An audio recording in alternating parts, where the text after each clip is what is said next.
కూడా సర్వీస్ చేశాను sir. -69 KG. తట్టుకోగలిగింది మన బాడీ సార్ అంటే దేశ సేవ.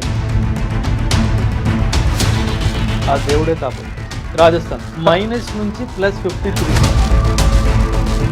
ఆ ట్యాంక్స్ మీద ఆమ్లెట్ వేసుకోవడం, ఆ ట్యాంక్స్ మీద చికెన్ ఫ్రై చేసుకోవడం,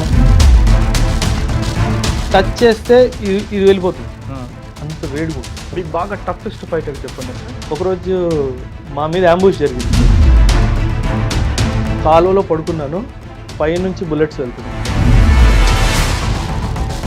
దేవుడు ఉన్నాడు కాబట్టే బయటకు వచ్చాం.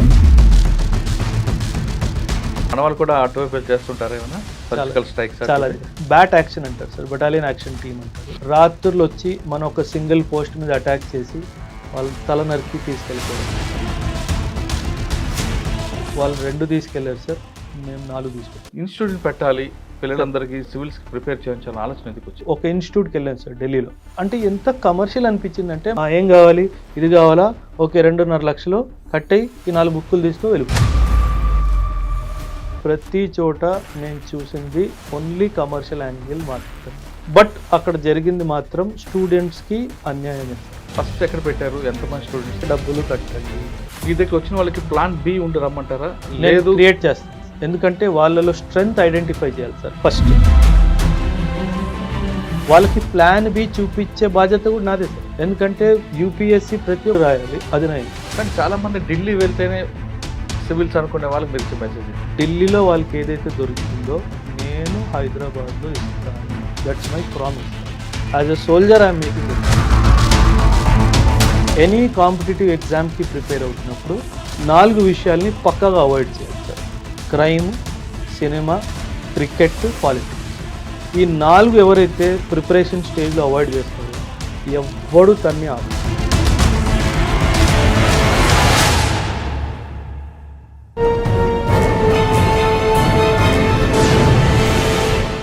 Welcome to I dream. సాధారణంగా సామాన్య కుటుంబంలో పుట్టిన వాళ్ళు కానీ, మధ్యతరగతి కుటుంబంలో పుట్టిన వాళ్ళు కానీ సివిల్స్ రాయాలి, తమ పిల్లలకి సివిల్స్ చదివించాలని చాలామంది తల్లిదండ్రులు అనుకుంటుంటారు. సివిల్స్ అనగానే కాన్వెంట్ చదువులో చదువుకోవాలి, లేదా బాగా డబ్బునింట్లో పుట్టాలి, లేదా ఢిల్లీ వెళ్ళి కోచింగ్ తీసుకుంటేనే సివిల్స్ సాధించవచ్చు అని చాలామందికి అపోహలు ఉన్నాయి. కానీ ఇటీవల మన రాష్ట్రంలో, తెలుగు రాష్ట్రాలు తీసుకుంటే చాలామంది యువతీ యువకులు కష్టపడి, అంటే ప్రభుత్వ స్కూల్లో చదివిన తర్వాత కష్టపడి వాళ్ళే చాలామంది ర్యాంకులు సాధించారు. దాదాపు నాకు తెలిసి 20-30 మంది 2023 బ్యాచ్లో వచ్చారు. అయితే సివిల్ సాధించాలంటే ప్రతి వ్యక్తికి ఒక పట్టుదల, వాటితో పాటు వాళ్ళ కమిట్మెంట్ ఉంటేనే అవుతుంది. కానీ అటువంటి వాళ్ళకి కాకుండా కొంతమంది మాకు ఎవరు సలహాలు ఇవ్వట్లేదు అని భావించే వాళ్ళకి ఇప్పుడు చాలామంది అకాడమీలు పెడుతున్నారు. అకాడమీ అనగానే కొంతమంది కార్పొరేట్ స్కూల్స్ చిన్నప్పటి నుంచే 6th క్లాస్ నుంచే IAS academy, IAS foundations course అంటూ రకరకాల ప్రకటనలు చేస్తూ ముందుకు తీసుకెళ్తారు. కానీ అక్కడికి వెళ్ళిన తర్వాత అసలు బేసిక్ సబ్జెక్ట్ లేకుండానే వాళ్ళకి ఐఏఎస్ అనేది లేదా సివిల్స్ గురించి చెప్తే వాళ్ళకి బుర్రకు ఎక్కకుండా చాలామంది ఫెయిల్స్ అయిపోతుంటారు. ప్రకటనలు చూసి మోసపోయి వెళ్తున్న వారు చాలామంది పిల్లలు చాలా కష్టాలు పడుతూ ఆ ట్రస్ట్ తట్టుకోలేక కొంతమంది ఆత్మహత్యలు చేసుకుంటుంటారు. అటువంటి కల్చర్ నుంచి బయటకు తీసుకురావాలని కొంతమంది ప్రొఫెషనల్గా అకాడమీలు పెడుతూ ఎవరైతే సివిల్స్ రాయాలి, ఆ గోల్ రీచ్ అవ్వాలనుకుంటున్నారో వాళ్ళందరికీ మంచి కోచింగ్ ఇస్తూ, కమర్షియల్గా కాకుండా కోచింగ్ ఇస్తూ వాళ్ళకి దేశ సర్వీస్ కోసం, దేశానికి సేవ చేయడం కోసం పంపిస్తున్నారు. అటువంటి అకాడమీలో ది బెస్ట్ అకాడమీ ఇప్పుడు మనకి మంచి అకాడమీ వస్తుంది. అకాడమీ పేరు మీకు తర్వాత రివీల్ చేస్తా. కానీ అకాడమీ ఉన్న దానికి CEO, చైర్మన్, ఫౌండర్ మాత్రం కమిట్మెంట్తో పనిచేస్తూ విద్యార్థికి కావాల్సిన లక్షణాలు ఏంటి, సివిల్స్ సాధించాలంటే ఏం చేయాలి, ఆ కమిట్మెంట్ గోల్ రీచ్ అవ్వాలంటే ఎంత పట్టుదల ఉండాలి, ఫిట్నెస్తో పాటు మైండ్ సెట్ ఎలా ఉండాలనే విషయాన్ని ఆయన నేర్పుతున్నారు. ఆయనే ఈ వారం మన గెస్ట్. పేరు మేజర్ SPS ఓబ్రాయ్ గారు. ఆయన అకాడమీ చాలా చక్కగా ఉంది. అకాడమీ పేరు ఆయనతో చెప్పించి ఆ పేరు ఎందుకు పెట్టాల్సి వచ్చిందో ఆయన నోటిదని విద్దాం. ఆయన అడిగి సివిల్స్ సాధించాల్సిన వారు ఎలాంటి కోర్స్ తీసుకోవాలి, అంటే కేవలం సివిల్స్ అంటే అందరి ద్రాక్ష పండ, లేదు ఎవరైనా సాధించవచ్చా అనే విషయాన్ని ఆయన అడిగి తెలుసుకుందాం. సార్ నమస్తే. నమస్తే సార్. నమస్తే సార్. మీరు సాధారణంగా మీరు ఆర్మీ ఆఫీసర్. ఆర్మీ అనగానే డిసిప్లైన్, క్రమశిక్షణ, కమిట్మెంట్ అదంతా ఉంటుంది. ప్లస్ దేశం కోసం ఏదైనా చేయడానికి ముందుండే వాళ్ళు మీరు.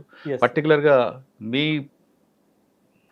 అనకూడదు, మీ సామాజిక వర్గం కూడా, కమ్యూనిటీ. ఎస్ ఆ కమ్యూనిటీ కూడా మిలిటరీ అనగానే ముందు గుర్తుకొచ్చేది Yes. మీ కమ్యూనిటీ. ఎస్ వాళ్ళు సరిహద్దులో అర్ధరాత్రి అపరాధం ఉండదు, Yes. ఫుడ్ గురించి ఆలోచించరు, అంత కమిట్మెంట్గా పనిచేస్తారు. సార్. ఆ డిసిప్లిన్ ఉన్న మీరు ఈ అకాడమీలోకి పెట్టడానికి రీజన్ ఏంటి?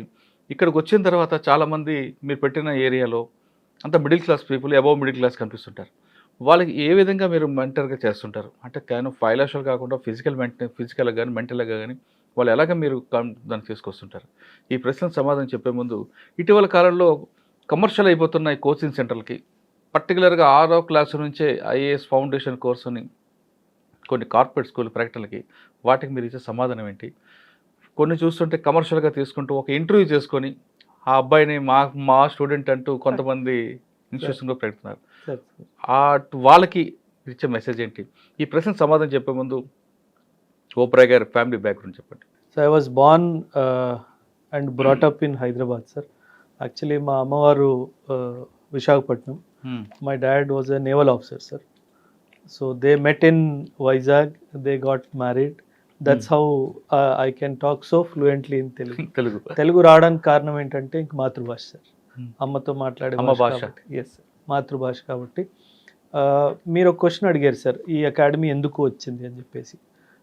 నేను శ్రీలేఖ మ్యామ్ కలిసి పెట్టిన academy sir. Srilekha madam is the founder director sir. నేను అకాడమిక్ డైరెక్టర్గా ఉన్నాను, తను ఫౌండర్ డైరెక్టర్గా ఉన్నారు సార్. సార్, అకాడమీ గురించి మీరు రివీల్ చేసే ముందు ఒకసారి మీ ఫ్యామిలీ బ్యాక్గ్రౌండ్, మీరు మేజర్గా మీకు చేసిన సర్వీస్ చెప్పండి. సార్, నేను 2004లో ఆర్మీ జాయిన్ అయ్యాను సార్. సిడిఎస్ ఎగ్జామ్ పాస్ అయ్యి, యూపీఎస్సీ కండక్ట్ చేస్తుంది సార్ సిడిఎస్ ఎగ్జామ్. ఈ ఎగ్జామ్ పాస్ అయ్యి 2004లో ఆర్మీ జాయిన్ అయ్యి 1 year బేసిక్ మిలిటరీ ట్రైనింగ్ చెన్నైలో చేశాను సార్. చెన్నైలో ట్రైనింగ్ అయిపోయాక ఒక 10 years I served in the army sir. So 10+1 11 years of total నేను ఆర్మీలో సర్వీస్ చేశాను సార్. ఎక్కడ పనిచేస్తారండి? నేను దాదాపు ప్రతి ఒక్క సరిహద్దుని చూశాను సార్. అంటే చైనా బార్డర్ కానివ్వండి, పాకిస్తాన్ బార్డర్ కానివ్వండి, మ్యాన్మార్ బార్డర్ కానివ్వండి, బంగ్లాదేశ్తో బార్డర్ కానివ్వండి, ప్రతి ఒక్క బార్డర్ నేను సర్వీస్ చేశాను సార్. ఫస్ట్ పోస్టింగ్ ఎక్కడ మీకు ట్రైనింగ్? ఫస్ట్ జేఎండ్కే. సాధారణంగా ట్రైనింగ్ ఎలా ఉంటుంది సార్? చాలా టఫ్ సార్. జనరలీ యూత్లో ఒక అపోహ ఏంటంటే ఆర్మీ అంటే సూపర్ మ్యాన్ ఉండాలి, అది కాదు సార్. ఆర్మీకి కావాల్సింది ఫిజికల్ స్ట్రెంగ్త్ కాదు sir, mental strength. Never give up attitude కావాలి sir. At the time of joining basic physical test ఉంటుంది సార్. అది చాలా బేసిక్ సార్. అది గనక మీకుంటే, మెంటల్ స్ట్రెంగ్త్ స్ట్రాంగ్ ఉంటే గనక దాని మీద ఫిజికల్ స్ట్రెంగ్త్ బిల్డప్ చేయాలి సార్. సో అదే సిద్ధాంతం పట్టుకొని 1 year బేసిక్ మిలిటరీ ట్రైనింగ్స్లో ఆర్మీలో ఒక స్లోగన్ ఉంది sir. You enter the army as a boy, you exit as a man. ఒక అబ్బాయిని ఒక పురుషుడిలా మారుస్తుంది సార్ ఆర్మీ. సో అందులో క్రమశిక్షణ అవనివ్వండి, హెల్త్ పరంగా క్రమశిక్షణ అవనివ్వండి, ఆలోచించే విధానము, దేశ సేవ ఒక ఆలోచన, ఇవన్నీ చాలా చాలా సైంటిఫికల్గా ఇంగ్రేన్ చేస్తారు సార్ ప్రతి ఒక్క. ఫస్ట్ మనం ఆర్మీలోకి వెళ్ళాలంటే బేసిక్ ట్రైనింగ్ ఏముంటుంది అంటే మనకి వాళ్ళ ఫిట్నెస్ కానీ సార్ ఆర్మీ సెలక్షన్ ఎలా ఉంటుంది sir? Army selection 2 stages sir. ఒకటి ఎన్డీఏ ద్వారా, ఒకటి సిడిఎస్ ద్వారా సార్. ఎన్డీఏ ద్వారా వచ్చే ట్రైనింగ్ ఇంటర్మీడియట్ తర్వాత ఇమీడియట్లీ వెళ్ళిపోవాలి సార్. 16 to 19.5 years వరకు ఏజ్ బ్రాకెట్లో వాళ్ళు వెళ్ళిపోవచ్చు. అండ్ ఒకవేళ గ్రాడ్యుయేషన్ చేసాక వెళ్ళాలి అనుకున్న వాళ్ళు గ్రాడ్యుయేషన్ అయ్యాక అప్ టు 25 years వీళ్ళు సిడిఎస్ ఎగ్జామ్ రాసి వెళ్ళాలి సార్. ఓకే. ఎన్డీఏ ఇంటర్మీడియట్ తర్వాత, సిడిఎస్ వచ్చేసి గ్రాడ్యుయేషన్ తర్వాత. సో నేను ఎన్డీఏ ఎగ్జామ్ పాస్ అయ్యాను సార్, కానీ అప్పట్లో మదర్ ఒప్పుకోలేదు సార్. సో 3 years గ్రాడ్యుయేషన్ చేసి తర్వాత వెళ్దూలే అన్నట్టుగా మాట్లాడితే మళ్ళీ సిడిఎస్ రాసి మళ్ళీ ఎగ్జామ్ పాస్ అయ్యి సిడిఎస్ అయిపోయాక 2004లో ఫైనలీ నేను వెళ్ళాను. అంటే సెలక్షన్ ఏం చేస్తారు ఫిట్నెస్ కానీ? మీకు మార్నింగ్ ఎన్ని గంటలకి sir? 4 o'clock sir. 4 o'clock morning లేచే టైం ఉంది సార్, రాత్రి పడుకునే టైం లేదు సార్. ఒకసారి అదృష్టం బాగుంటే గంటన్నర దొరకవచ్చు సార్, ఒకసారి బాగాలేకపోతే ఆ టైం కూడా దొరకదు. మీరు ఇంటర్మీడియట్ దాని తర్వాత వెళ్ళారు కదండి, మీ అమ్మగారు వద్దన్నారు, ఆగిపోయారు, డిగ్రీ తర్వాత వెళ్ళారు. అవును సార్. సెలక్షన్కి వెళ్ళే ముందు కొంతమంది కోచింగ్ సెంటర్స్ ఉంటాయి, ఆర్మీలో సెలక్షన్ కోచింగ్ ఇవ్వబడి సార్. సార్ అవన్నీ నిజమే అంటారా? ఉన్నాయి సార్, కొన్ని ఉన్నాయి సార్. కాకపోతే ఆర్మీ సెలక్షన్ ఇంటర్వ్యూ ఫేజ్ చాలా ఇంపార్టెంట్ సార్ ఆర్మీ సెలక్షన్కి. దాన్ని సర్వీస్ సెలక్షన్ బోర్డ్ అంటారు సార్, ఎస్ఎస్బి అని అంటారు సార్. దానికి సంబంధించి చాలా కోచింగ్ ఇన్స్టిట్యూట్స్ ఉన్నాయి సార్. కానీ నా పర్సనల్ ఎక్స్పీరియన్స్తో నేను చెప్తున్నాను సార్, నేను ఆర్మీలో ఉన్నప్పుడు కూడా నేను ఒక సర్వీస్ సెలక్షన్ బోర్డులో యాజ్ ఎ సైకాలజిస్ట్గా కూడా నేను పనిచేశాను సార్. కాకపోతే మనం ఒక మనిషి సైకాలజీని అంత త్వరగా మార్చలేము సార్. ఎందుకంటే ఎస్ఎస్బిలో సైకాలజీ టెస్ట్ అవుతుంది సార్. నువ్వు ఎలాంటి మనిషివి, నీ ఆలోచన తీరేంటి, ఏమైనా నెగిటివ్ డైమెన్షన్స్ ఉన్నాయా, ఇవన్నీ చూస్తారు సార్. అది యూపీఎస్సీ ఇంటర్వ్యూకి ఎస్ఎస్బి ఇంటర్వ్యూకి చాలా తేడా ఉంది సార్. యూపీఎస్సీ ఇంటర్వ్యూ ఒక 40 నిమిషాల్లో అయిపోయింది సార్. ఎస్ఎస్బి ఇంటర్వ్యూ 6 days నడుస్తుంది. 6 days they will test your social skills, మీ మాట్లాడే విధానము, నువ్వు ఉండే విధానము, నువ్వు బ్యారెక్స్లో ఎలా ఉంటున్నావు, మాట్లాడే విధానము, నువ్వు బట్టలు వేసుకునే విధానము, నువ్వు ఆలోచించే విధానము, నీకు ఒక స్ట్రెస్ ఇస్తే నువ్వు దాన్ని ఫేస్ చేసి ధైర్యం ఉందా, వేరే వాడిని ముందు దోసేస్తావా, ఇవన్నీ 6 days మిమ్మల్ని పెట్టి, అందుకే అంటారు సార్ ఎస్ఎస్బి సెలెక్ట్ అయిన వాడు హీఈస్ అ ట్రూ లీడర్ అంటారు sir. He is a person who will never leave you in the heat of the battle. ఎప్పుడైనా సరే నీ కోసం పోరాడతాడు అన్నట్టుగా అంటారు. అందుకే అది చాలా పెద్ద ట్యాగ్ సార్. రాహుల్ ద్రావిడ్ కానివ్వండి, అమితాబ్ బచ్చన్ కానివ్వండి, షారూక్ ఖాన్ కానివ్వండి, వీళ్ళు అందరూ కూడా ఎస్ఎస్బిలో రిజెక్ట్ అయ్యారు. సో ఆ లెవెల్ ఆఫ్ సెలెక్షన్ సార్ ఇప్పుడు ఇంటర్మీడియట్ చదివాను ఒక అబ్బాయి, ఆ అబ్బాయి అందులోకి వెళ్ళాలనుకుంటే సార్ ఎన్డీఏ ఎగ్జామ్ రాయాలి సార్. యూపీఎస్సీ రాయాలంటే ఏం చేయాలి సార్? బేసిక్ ఏం ఉండాలంటే ఇంటర్మీడియట్ సబ్జెక్ట్ చాలా లేదండి, more or less UPSC standard questions, in fact difficult than that. Mathematics చాలా వెయిటేజ్ ఉంటుంది సార్ ఎన్డీఏలో, English and maths, science subjects మీద చాలా వెయిటేజ్ ఉంటుంది సార్. అండ్ అలాగే జనరల్ నాలెడ్జ్ సబ్జెక్ట్స్ కూడా ఉంటాయి సార్. రెండు సిడిఎస్లో కూడా అంతే సార్, ఎన్డీఏలో కూడా అంతే సార్. ఓకే, ఇందులో ఓవరాల్ టెస్ట్ అయిపోయింది అనుకోండి, నెక్స్ట్ ఫిజికల్ టెస్ట్ ఉంటుంది, followed by interview, followed by medicals. ఈ ఫిజికల్ టెస్ట్లో ఏం తీసుకుంటారు? చాలా ఉంటాయి సార్. అందులో ఇండివిజువల్ ఆబ్స్టకల్స్ ఉంటుంది, గ్రూప్ ఆబ్స్టకల్స్ అని ఉంటాయి, రన్నింగ్ రేస్ ఉంటాయి సార్. ఆర్మీ ఇండక్షన్ అనేది నువ్వు ఎంత వేగంగా పరిగెట్టగలవు అన్నది కాదు సార్. పోలీస్ టెస్ట్ లా ఉండదు సార్, జనరల్లీ అలా అనుకుంటారు, అది కాదు సార్. ఆ టెస్ట్లో కూడా సైకాలజీ టెస్ట్ ఉంటుంది సార్. ఫర్ ఎగ్జాంపుల్ మిమ్మల్ని ఒక పోల్ మీద నిల్చోబెట్టి ఒక 2 feet 3 feet డిస్టెన్స్లో ఒక తాడు ఉంటుంది, మీరు జంప్ చేసి తాడు పట్టుకొని కింద దిగాలి. మీకు మెంటల్ బ్లాక్ ఉందనుకోండి, ఆ 3 feet డిస్టెన్స్ అయినా you will not take that leap. ఆ లీప్ తీసుకోవడానికి మీరు భయపడతారు. కాన్ఫిడెన్స్ వాక్, ఒక 20 feet హైట్ మీద ఒక 1/2 feet ప్లాంక్ మీద మీరు వాక్ చేసి చూపించాలి. It is called confidence walk. It is not to test your physical capacity sir, it is about mental. Complete mental. అంటే for a fraction of second వాడు తెలిసిపోతుంది వీడు భయపడుతున్నాడు అని. సో అక్కడ రిజెక్షన్ అయిపోతుంది. సో అది చాలా సైంటిఫికల్లీ డిజైన్ సార్. ఇప్పటిది కాదు సార్, 18th century మోడల్ సార్. అదే మోడల్ ఇప్పుడు కంటిన్యూ అవుతుంది all across the world sir. It is sir అందులో వెళ్తుంటారు, మార్నింగ్ కంటిన్యూ పరిగెట్టిస్తుంటారు, ఒక ఆఫీసర్ అడిగి లీడ్ చేస్తుంటారు. అంటే అంతసేపు 5 kilometers 10 kilometers రన్ చేస్తుంటారు కదా, అంటే అక్కడ స్ట్రెంగ్త్ వాళ్ళ మెంటల్ సార్. బ్యాటిల్ లోడ్ తో 100 kilometers పరిగెట్టిన రోజు కూడా ఉంది సార్. ఎందుకంటే ఆర్మీలో సేయింగ్ ఉంది sir, after 5 kilometers you don't run by your legs, you run by your mind. Switch off అయిపోయి పరిగెడుతూనే ఉండాలి. సో మాకు చాలా కాంపిటీషన్స్ ఉంటాయి సార్. 40K రేస్ బ్యాక్ ఉంటుంది, 20K రేస్ బ్యాక్స్ ఉంటాయి, బ్యాటిల్ లోడ్తో సహా. Not only civil dress or something, మీ మీద బ్యాటిల్ లోడ్ కూడా ఉంది, మీ వెపన్ లోడ్ ఉంది, బ్యాటిల్ లోడ్ ఉంది, అవన్నీ వేసుకొని రావాలి. So it test your limits sir. అక్కడ కూడా మీకు మార్నింగ్ బ్రేక్ఫాస్ట్ కానీ లేదా లంచ్ ఇచ్చినప్పుడు దానికి ఒక టైం పీరియడ్ ఉంటుంది, ఆ టైంలోనే తినాలంటే. Exactly sir. మీకు ఇంట్లో కూర్చొని హ్యాపీగా తిరిగ్గా తిన్నట్టు ఆర్మీలో ఉండదు sir. You will get 4-5 minutes if you are lucky to eat your meal. కానీ చాలా న్యూట్రిషియస్ ఫుడ్ ఉంటుంది సార్. మనం అసలు ఆ లెవెల్కి మనం ఇంట్లో ఎప్పుడు రీచ్ అవ్వలేము సార్. ఏం పెడతారండి మార్నింగ్ బ్రేక్ఫాస్ట్? అంతే sir, all protein diet, protein, carbohydrates. ఎందుకంటే ఆ ఎనర్జీ లెవెల్స్కి వాళ్ళు చేయించే డే టు డే చర్యకి అంతా ఎనర్జీ కావాలి సార్. చాలా ఎక్సలెంట్ ఫుడ్. ఎందుకంటే there are officers who are posted to ensure that every cadet gets the required nutrition for the day. మరి మీరు మిస్ అవ్వడానికి లేదు. మీ కుర్చీ ఉంటుంది, మీ టేబుల్ ఉంటుంది, మీ చైర్ ఉంటుంది, మీ ప్లేట్ ఉంటుంది. మీరు మిస్ అయిపోతే అందులో క్రాస్ అవుతుంది, then you have to give, దానికి పనిష్మెంట్ ఉంది. ఫుడ్ తినకపోవడానికి కూడా పనిష్మెంట్ ఉంది. ఫుడ్ తినకపోవడం వేస్ట్ చేసిన పనిష్మెంట్ అది 100% సార్, అది 100%. So you have to give an explanation why you did not come for a particular meal.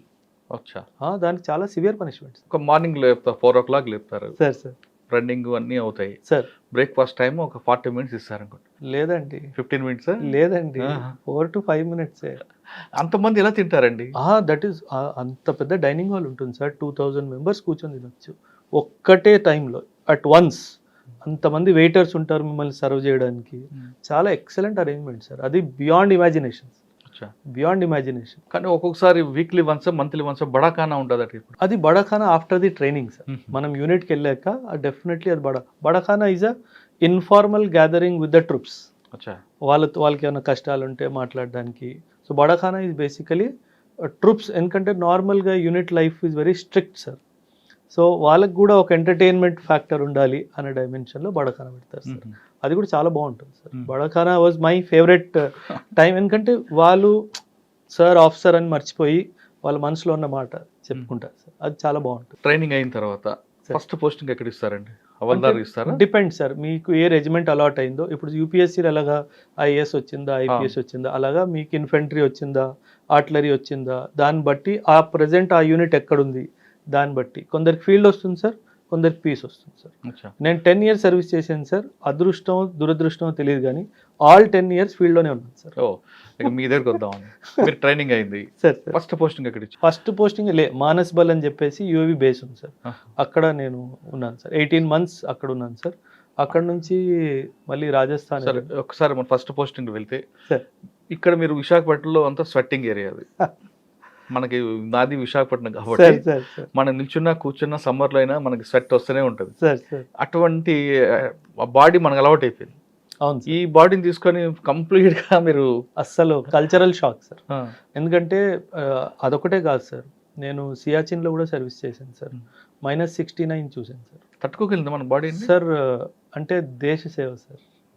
ఆ దేవుడే కాపాడతాడు సార్. లిటరల్ గా ఫస్ట్ చెప్పాలి. పోస్టింగ్ మీరు ఎక్కడికి లే వెళ్ళి? లే లే లే లే ఎలాగుందండి అక్కడ? Leh is very cold place sir. In fact Leh is known to be the highest battle field in the world sir. ఏ ఏ ఏ ఆ హైట్లో ఇంకెక్కడ బ్యాటిల్ ఫీల్డ్ లేదు సార్. సో అక్కడ ఒక ఎయిర్ స్ట్రిప్ ఉంది సార్. మనది చాలా ఇంపార్టెంట్ ఎయిర్ స్ట్రిప్ స్ట్రాటజికలీ మనకి. ఆ ఎయిర్ స్ట్రిప్ని సేఫ్ గార్డ్ చేసే బాధ్యత మాది సార్. ఫ్రమ్ ది చైనీస్ కానీ ఫ్రమ్ ది పాకిస్తానీస్ కానీ దాన్ని కాపాడే బాధ్యత మాది. ఎందుకంటే నార్దర్న్ కమాండ్ జేఎండ్కేలో హై ఆల్టిట్యూడ్లో ఉన్న యూనిట్స్ అన్నిటికీ ఎక్విప్మెంట్ కానీ ఆర్మమెంట్ కానీ ఫుడ్ సప్లైస్ కానీ ఆ ఎయిర్ స్ట్రిప్స్ ద్వారానే వస్తుంది సార్. అంటే base point. Base point sir. So అక్కడ మీరు వెళ్ళిన తర్వాత మీరు ఎవరు రిపోర్ట్ చేశారు అక్కడ? మా unit commanding officer sir. Unit commanding officer ఒక యూనిట్ ఇచ్చేస్తారు సార్. ఆ యూనిట్కి ఈ ఏరియా అంతా రెస్పాన్సిబిలిటీ మీదే అన్నట్టు ఇస్తారు సార్. సో మా యూనిట్ మీకు ఇచ్చిన రెస్పాన్సిబిలిటీ ఎన్ని కిలోమీటర్ ఉందండి? ఒక 29 kilometers స్ట్రెచ్ ఉంటుంది. 29 kilometers మీరు ఒక్కరేనా? నేను ఒక్కడిని కాదు సార్, మొత్తం battalion sir. 1200 to 1400 soldiers sir. 31 officers sir. 31 officers, అందులో నేను ఒక్కడిని. So it is a team effort sir. It is not that we are doing it all. ఇలాంటివి మీరు అడుగుతున్నవి కౌంటర్ ఇన్సర్జెన్సీలో, కౌంటర్ టెర్రరిస్ట్ ఆపరేషన్స్లో పోస్ట్ రెస్పాన్సిబిలిటీస్ ఉంటాయి. అవి వేరే, అది వేరే. ఇప్పుడు వెళ్ళారు, జాయిన్ అయ్యారు, ఇంటికి వెళ్ళాలి, అమ్మని చూడాలి అనిపించలేదా సార్? చాలా ఉంటుంది సార్. జనరలీ అసలు మనం ఊహించలేము సార్. ఇప్పుడు మనము ఎవరితో మాట్లాడాలన్నా చూడాలన్నా ఫోన్ తీసుకొని వీడియో కాల్ చేసేస్తాం సార్. అక్కడ ఇవన్నీ లేవు సార్. ఫోన్ లేదు సార్, వీడియో కాల్ లేదు సార్.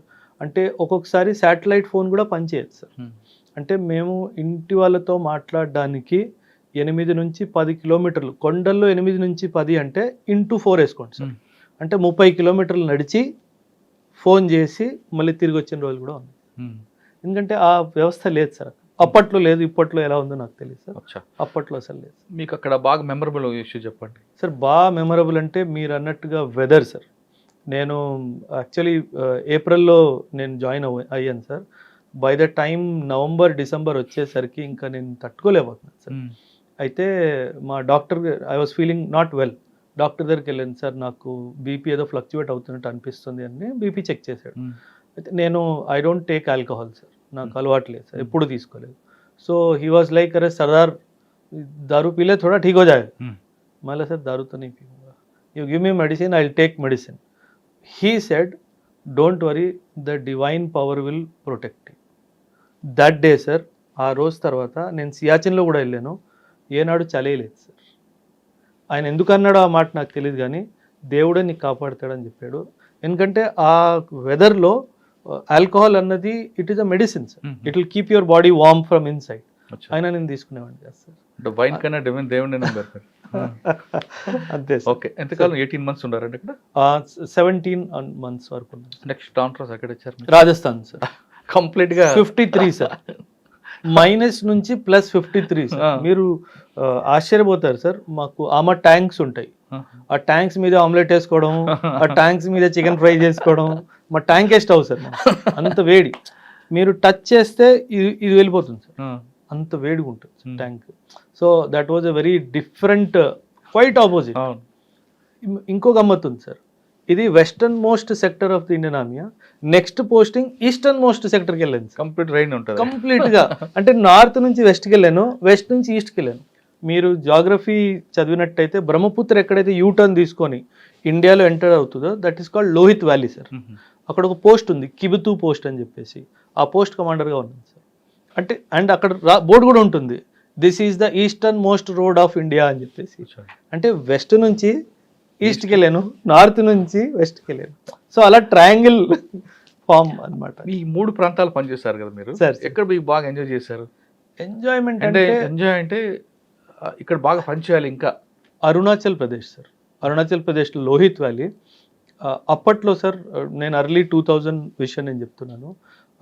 మన రోడ్ ఇన్ఫ్రాస్ట్రక్చర్ కానీ అసలు ఏం లేదు సార్, అస్సలు ఏమీ లేదు సార్. అంటే ఒక్క బ్రిడ్జ్ గనక చైనీస్ వాళ్ళు కూల్చేస్తే మేము రిటర్న్ కూడా రావడానికి లేదు.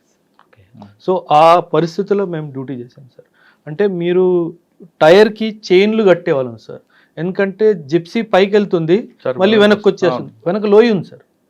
సో టైర్లకి చైన్స్ కట్టిన తర్వాత కూడా జిప్సీలు వెళ్ళిపోయాయి సార్. అందుకే మాకు ఎప్పుడు డోర్ లాక్ రూల్ లేదు సార్.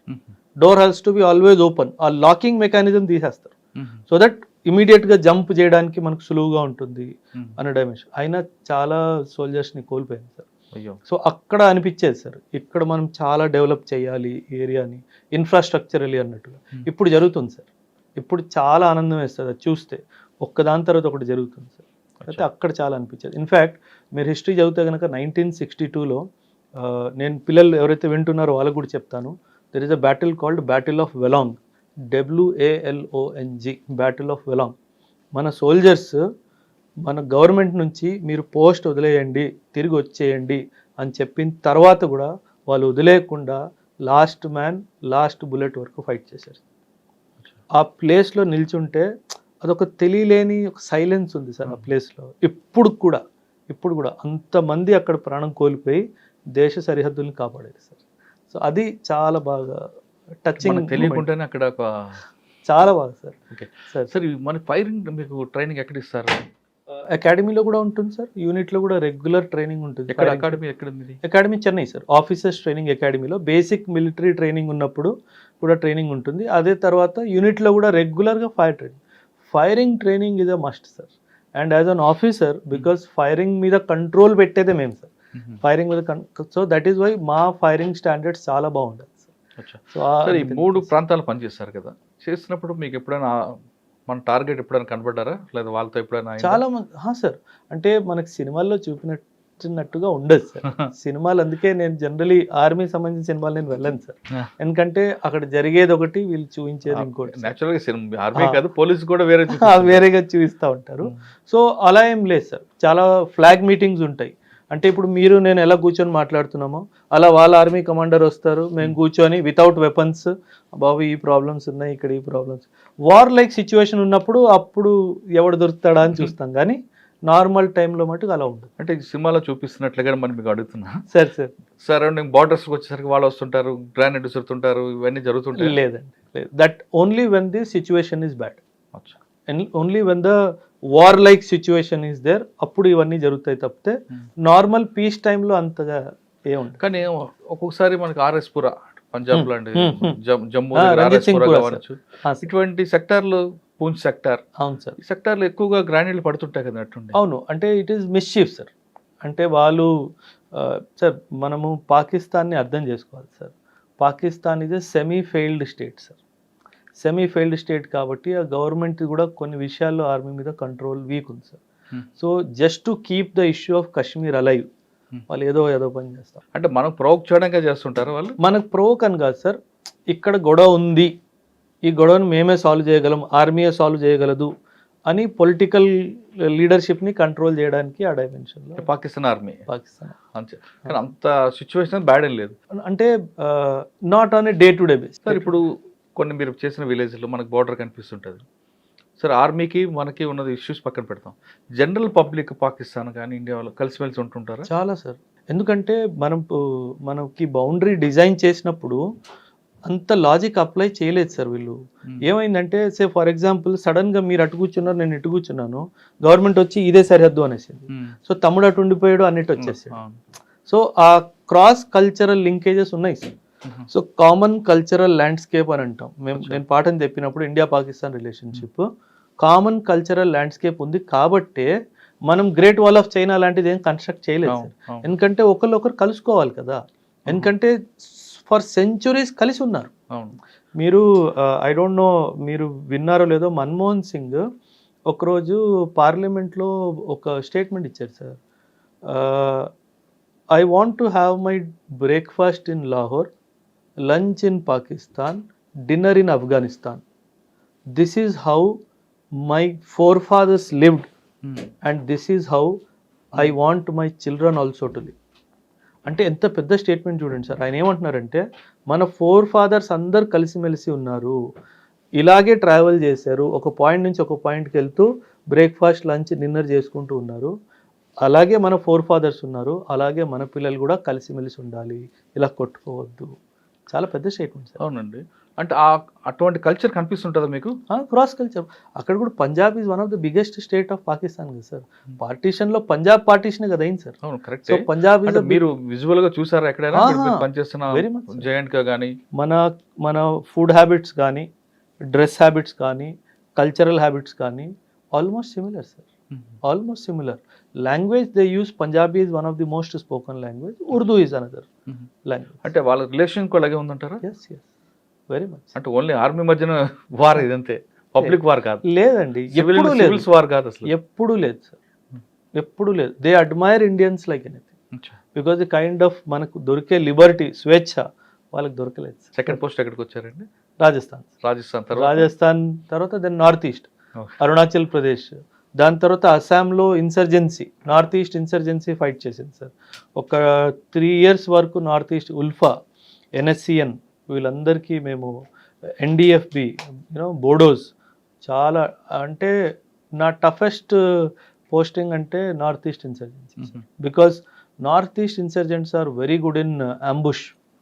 వాళ్ళు అటాక్ చేసే విధానం చాలా చాలా అక్యురేట్గా చేస్తారు సార్. సో అది తప్పించుకోవడం అన్నది చాలా చాలా. మీరు చెప్పిన అస్సాం, మేఘాలయ ప్రాంతాలు పనిచేస్తారు కదా, బోడో ఒకప్పుడు బోడో ఒకప్పుడు సార్, ఇప్పుడు లేదు. అవును సార్. వాళ్ళ అంబుష్ ఎలా చేసేవారండి? అంటే గెరిల్లా టైపా లేదా? Guerrilla ambush sir, guerrilla ambush. And sir మనము వాళ్ళని ఎథనికల్గా చూస్తే they are fighting race sir. వాళ్ళు ఫైట్ చేయడానికే పుట్టారు సార్. ఓహో. సో వాళ్ళకి అది న్యాచురల్గా ఉంది లోపల, అంటే ఒక ఆలోచించే తీరు, జీన్స్ ఉంది, చాలా స్ట్రాంగ్ సార్. ఎందుకంటే అండ్ వాళ్ళకి వాళ్ళ ల్యాండ్ చాలా బాగా తెలుసు సార్. అంటే మీరు ఒక ఇన్సిడెంట్ చెప్తాను సార్ నేను మీకు, మీరు ఆశ్చర్యపోతారు. ఒకరోజు ఒక ఇంటి వచ్చింది, ఒక ఉల్ఫా లీడరు ఒక విలేజ్లో ఒక ఇంట్లో కూర్చొని ఉన్నాడు. సో మొత్తం కార్డన్ చేసి చుట్టుముట్టేసి నేను అటాక్ లాంచ్ చేశాను సార్. నేను ఫ్రంట్ డోర్ నుంచి ఎంటర్ అయ్యాను సార్, ఆయన వెనక డోర్ ఓపెన్ చేసుకొని పెద్ద లోయి sir. He just jumped in to the valley. అయ్యో, ఐఎమ్ లైక్ వీడు ఆత్మహత్య చేసుకున్నాడు అంటే విలేజర్స్ నవ్వారు. ఏం నవ్వుతున్నారు అని అడిగితే, సార్ కింద ఎంత బుషి ఉంటుందంటే వాడికి ఏం కాదు అని. నాకు తెలియదు ఆ విషయం, నాకు తెలిసి ఉంటే నేను కూడా జంప్ చేసేవాడిని కదా. సో ఇలా వాళ్ళకి ల్యాండ్ గురించి ఉన్న అవగాహన మనకు లేదు సార్. సో అందుకే they are very very potential. అంటే క్లినికల్ ప్రెసిషన్ తోటి స్ట్రైక్ చేస్తారు సార్, చాలా అక్యురేట్గా వాళ్ళు అంబుష్ పెడతారు. చాలా కష్టం. మీరు ఒక సినిమా వచ్చింది అజయ్ దేవగన్ది, హిందీ సినిమా సార్, ట్యాంగో చార్లీ అని చెప్పేసి. ఆ సినిమాలో కొంచెం వరకు నిజం ఎలా జరుగుతుందో అలా చూపించాడు సార్. చాలా బ్రూటల్ ఉంటుంది. మీకు బాగా టఫెస్ట్ ఫైట్ ఎక్కడ చెప్పండి? అక్కడ ట్యాంగో చార్లీ చెప్తున్నాను కదా, ఇన్సర్జెన్సీలో ఒకరోజు మా మీద అంబుష్ జరిగింది సార్. టీ గార్డెన్లో కాలువల్లాగా ఉంటాయి సార్. కాలువలో పడుకున్నాను, పైనుంచి బుల్లెట్స్ వెళ్తున్నాయి సార్. తల పైకి తీస్తే పేలిపోతుంది సార్. అంటే 17-18 minutes క్రాస్ ఫైరింగ్ జరిగింది సార్. దేవుడు ఉన్నాడు కాబట్టే బయటకు వచ్చాం. లేకపోతే నేను ఇప్పుడు ఇది రూమ్ అనుకోండి సార్, నా గోడ మీద అన్ని బుల్లెట్ మార్క్స్ ఉండేవి. నా బెడ్ పక్కన AK-47 కాక్ చేసుకొని పడుకునేవాడిని. సో చాలా టఫ్ టైమ్స్ చూసాను సార్ ఆర్మీలో. సో ఇవన్నీ గుర్తు చేసుకుంటే గూస్ బంప్స్ వస్తాయి సార్. ఇప్పుడు గూస్ బంప్స్ వస్తాయి, నాకే వస్తున్నాయి. చాలా చాలా ఇట్ వాజ్ వెరీ. నేను అందుకే నా పిల్లలు చెప్తాను సార్ ఇన్స్టిట్యూట్లో కూడా, మీకు అడ్డంకులు వస్తున్నాయి, ఆబ్స్టకల్స్ వస్తున్నాయి అంటే nature wants you to rise above the obstacle. Obstacle రావట్లేదు అంటే మీరు దారి తప్పిపోయారు. అవును. మీకు అడ్డంకులు వస్తున్నారంటేనే మీరు కరెక్ట్ దారిలో ఉన్నారు. నేచర్ మిమ్మల్ని ఆ ఆబ్స్టకల్స్ పైకి లేవాలి అన్న విధంతోనే మీకు టెస్ట్ చేస్తుంది. టెస్ట్ చేస్తుంది. మీకు ఇప్పుడు అంబుష్ వేశారు, ఏదైనా ఒక మేజర్ ఇష్యూ చేస్తే మీకు ఇన్విటేషన్ పంపించినట్టు మీరు అక్కడికి వెళ్తారు, రష్ అయిపోతారు, వాళ్ళ అంబుష్లో మీరు సార్ అటువంటి జరుగుతుంటాయా? లేదు డైరెక్ట్ గానే నీకు పలానా దగ్గర ఉన్నావు రండి అంటూ వాళ్ళు లేదు, అలా ప్రీ మనకి ఇన్ఫర్మేషన్ ఇవ్వరు సార్ వాళ్ళు. ఇంకొకటి సంఘటన చెప్తాను సార్ నేను మీకు. ఒక విలేజ్లో ఒక ఇన్ఫార్మర్ ఉన్నాడు సార్. ఉల్ఫా వాళ్ళకి తెలిసిపోయింది ఆ అబ్బాయి మా ఇన్ఫార్మర్ అని చెప్పేసి. ఎలా చంపారంటే సార్, అంటే చెప్పాలో తెలీదు, వాడిని సగం చంపేసి వదిలేశారు సార్. అంటే పీకి సగం కోసేసి ఆ బ్లడ్ వస్తూ ఉంది. రాత్రి 3:30, 4 o'clock అది చేసి ఉంటారు సార్. అండ్ డెఫినెట్గా ఎవరైనా వెళ్ళి చూస్తారు కదా సార్, దాని చుట్టుపక్కల బాంబు పెట్టారు సార్. అంటే సాధారణంగా ఎవరైనా మనం ఆ పరిస్థితులు చూస్తే పరిగెట్టుకుంటూ వెళ్ళి చూస్తాం కదా సార్ ఏంటా అనేసి. పక్క కొండ మీద కూర్చొని మా ట్రూప్స్ వెళ్ళంగానే బటన్ నొక్కాడు సార్. ఇంకో బాంబు వెళ్ళింది సార్. 6 మంది పోయారు సార్. అంత బ్రూటల్గా చేస్తారు sir. So it is not a joke that is happening sir. అందుకే ఆర్మీ కమిట్ అయిపోయింది సార్. నార్త్ ఈస్ట్ ఇన్సర్జెన్సీలో మన ఆర్మీ చాలా ఇదిగా కమిట్ అయిపోయింది. అది మనం గుర్తించాలి సార్. సో ఆ సిచ్యువేషన్స్ నుంచి బయట రావాలి, మన ట్రూప్స్ని సేఫ్ గార్డ్ చేసుకుంటూ బయట రావాలి, ఏ సివిలియన్కి ఏం కాకుండా చూసుకోవాలి. అది చాలా పెద్ద బాధ్యత సార్. అంటే మీరు పనిచేస్తున్న ఆ ప్రాంతంలో ఆర్మీ అనేది కేవలం ఫైట్ ఒకటే కాకుండా ఇంటెలిజెన్స్ డిపార్ట్మెంట్ కానీ లేదా సోషో ఎకనామిక్ ప్రాబ్లమ్స్ సాల్వ్ చేయడంలో కానీ డెవలప్మెంట్ ఇష్యూలో కానీ చాలా మీది ఉందా? చాలా సార్. ఆపరేషన్ సద్భావన అనే ప్రోగ్రామ్ ఉంది సార్. ఒక నా పర్సనల్ ఎక్స్పీరియన్స్ నేను చెప్తాను సార్. గర్ల్స్ది హై స్కూల్ ఉంది సార్. గర్ల్స్ హై స్కూల్ ఉంది. అయితే ఎవరి ద్వారానో విలేజ్ హెడ్ ద్వారా మాకు ఒక రిక్వెస్ట్ వచ్చింది, సార్ ఈ గర్ల్స్ హై స్కూల్ చుట్టుపక్కల ఒక పెద్ద వాల్ కట్టిద్దాం సార్ అనేసి. అయితే నేను నా రిసోర్సెస్ నేను వాడి మొత్తం ఆ చుట్టుపక్కల స్కూల్ చుట్టుపక్కల కట్టించాను సార్, వాల్ కట్టించాను. రక్షాబంధన్ వచ్చింది సార్. మీరు చెప్తే నమ్మరు sir, 269 girls came to tie rakhi to. అంటే నా ఆర్మీ క్యాంప్ బయట ఫోన్ చేశాడు, సార్ ఈ విలేజర్స్ అందరు వచ్చారు, అమ్మాయిలు ముఖ్యంగా ఉన్నారు, మీకు రాఖీ కట్టడానికి వచ్చారు. So that is the biggest achievement sir. దానికి మించి అచీవ్మెంట్ ఏం కావాలి సార్?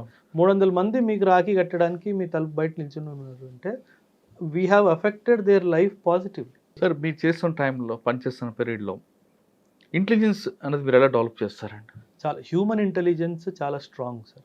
అక్కడ సిగ్నల్ ఇంటెలిజెన్స్ అంత ఉండేది సార్. ఒక్కొక్క విలేజ్లో మూమెంట్ని బట్టి ఎవరు ఎలా వస్తూ ఉంటారు పోతూ ఉంటారు, దాన్ని బట్టి మనం అంటే వాళ్ళు ఆ విలేజర్స్ మీకు సపోర్ట్ చేస్తారా? చేస్తారు, మిమ్మల్ని ఓన్ చేసుకుంటారు వాళ్ళు?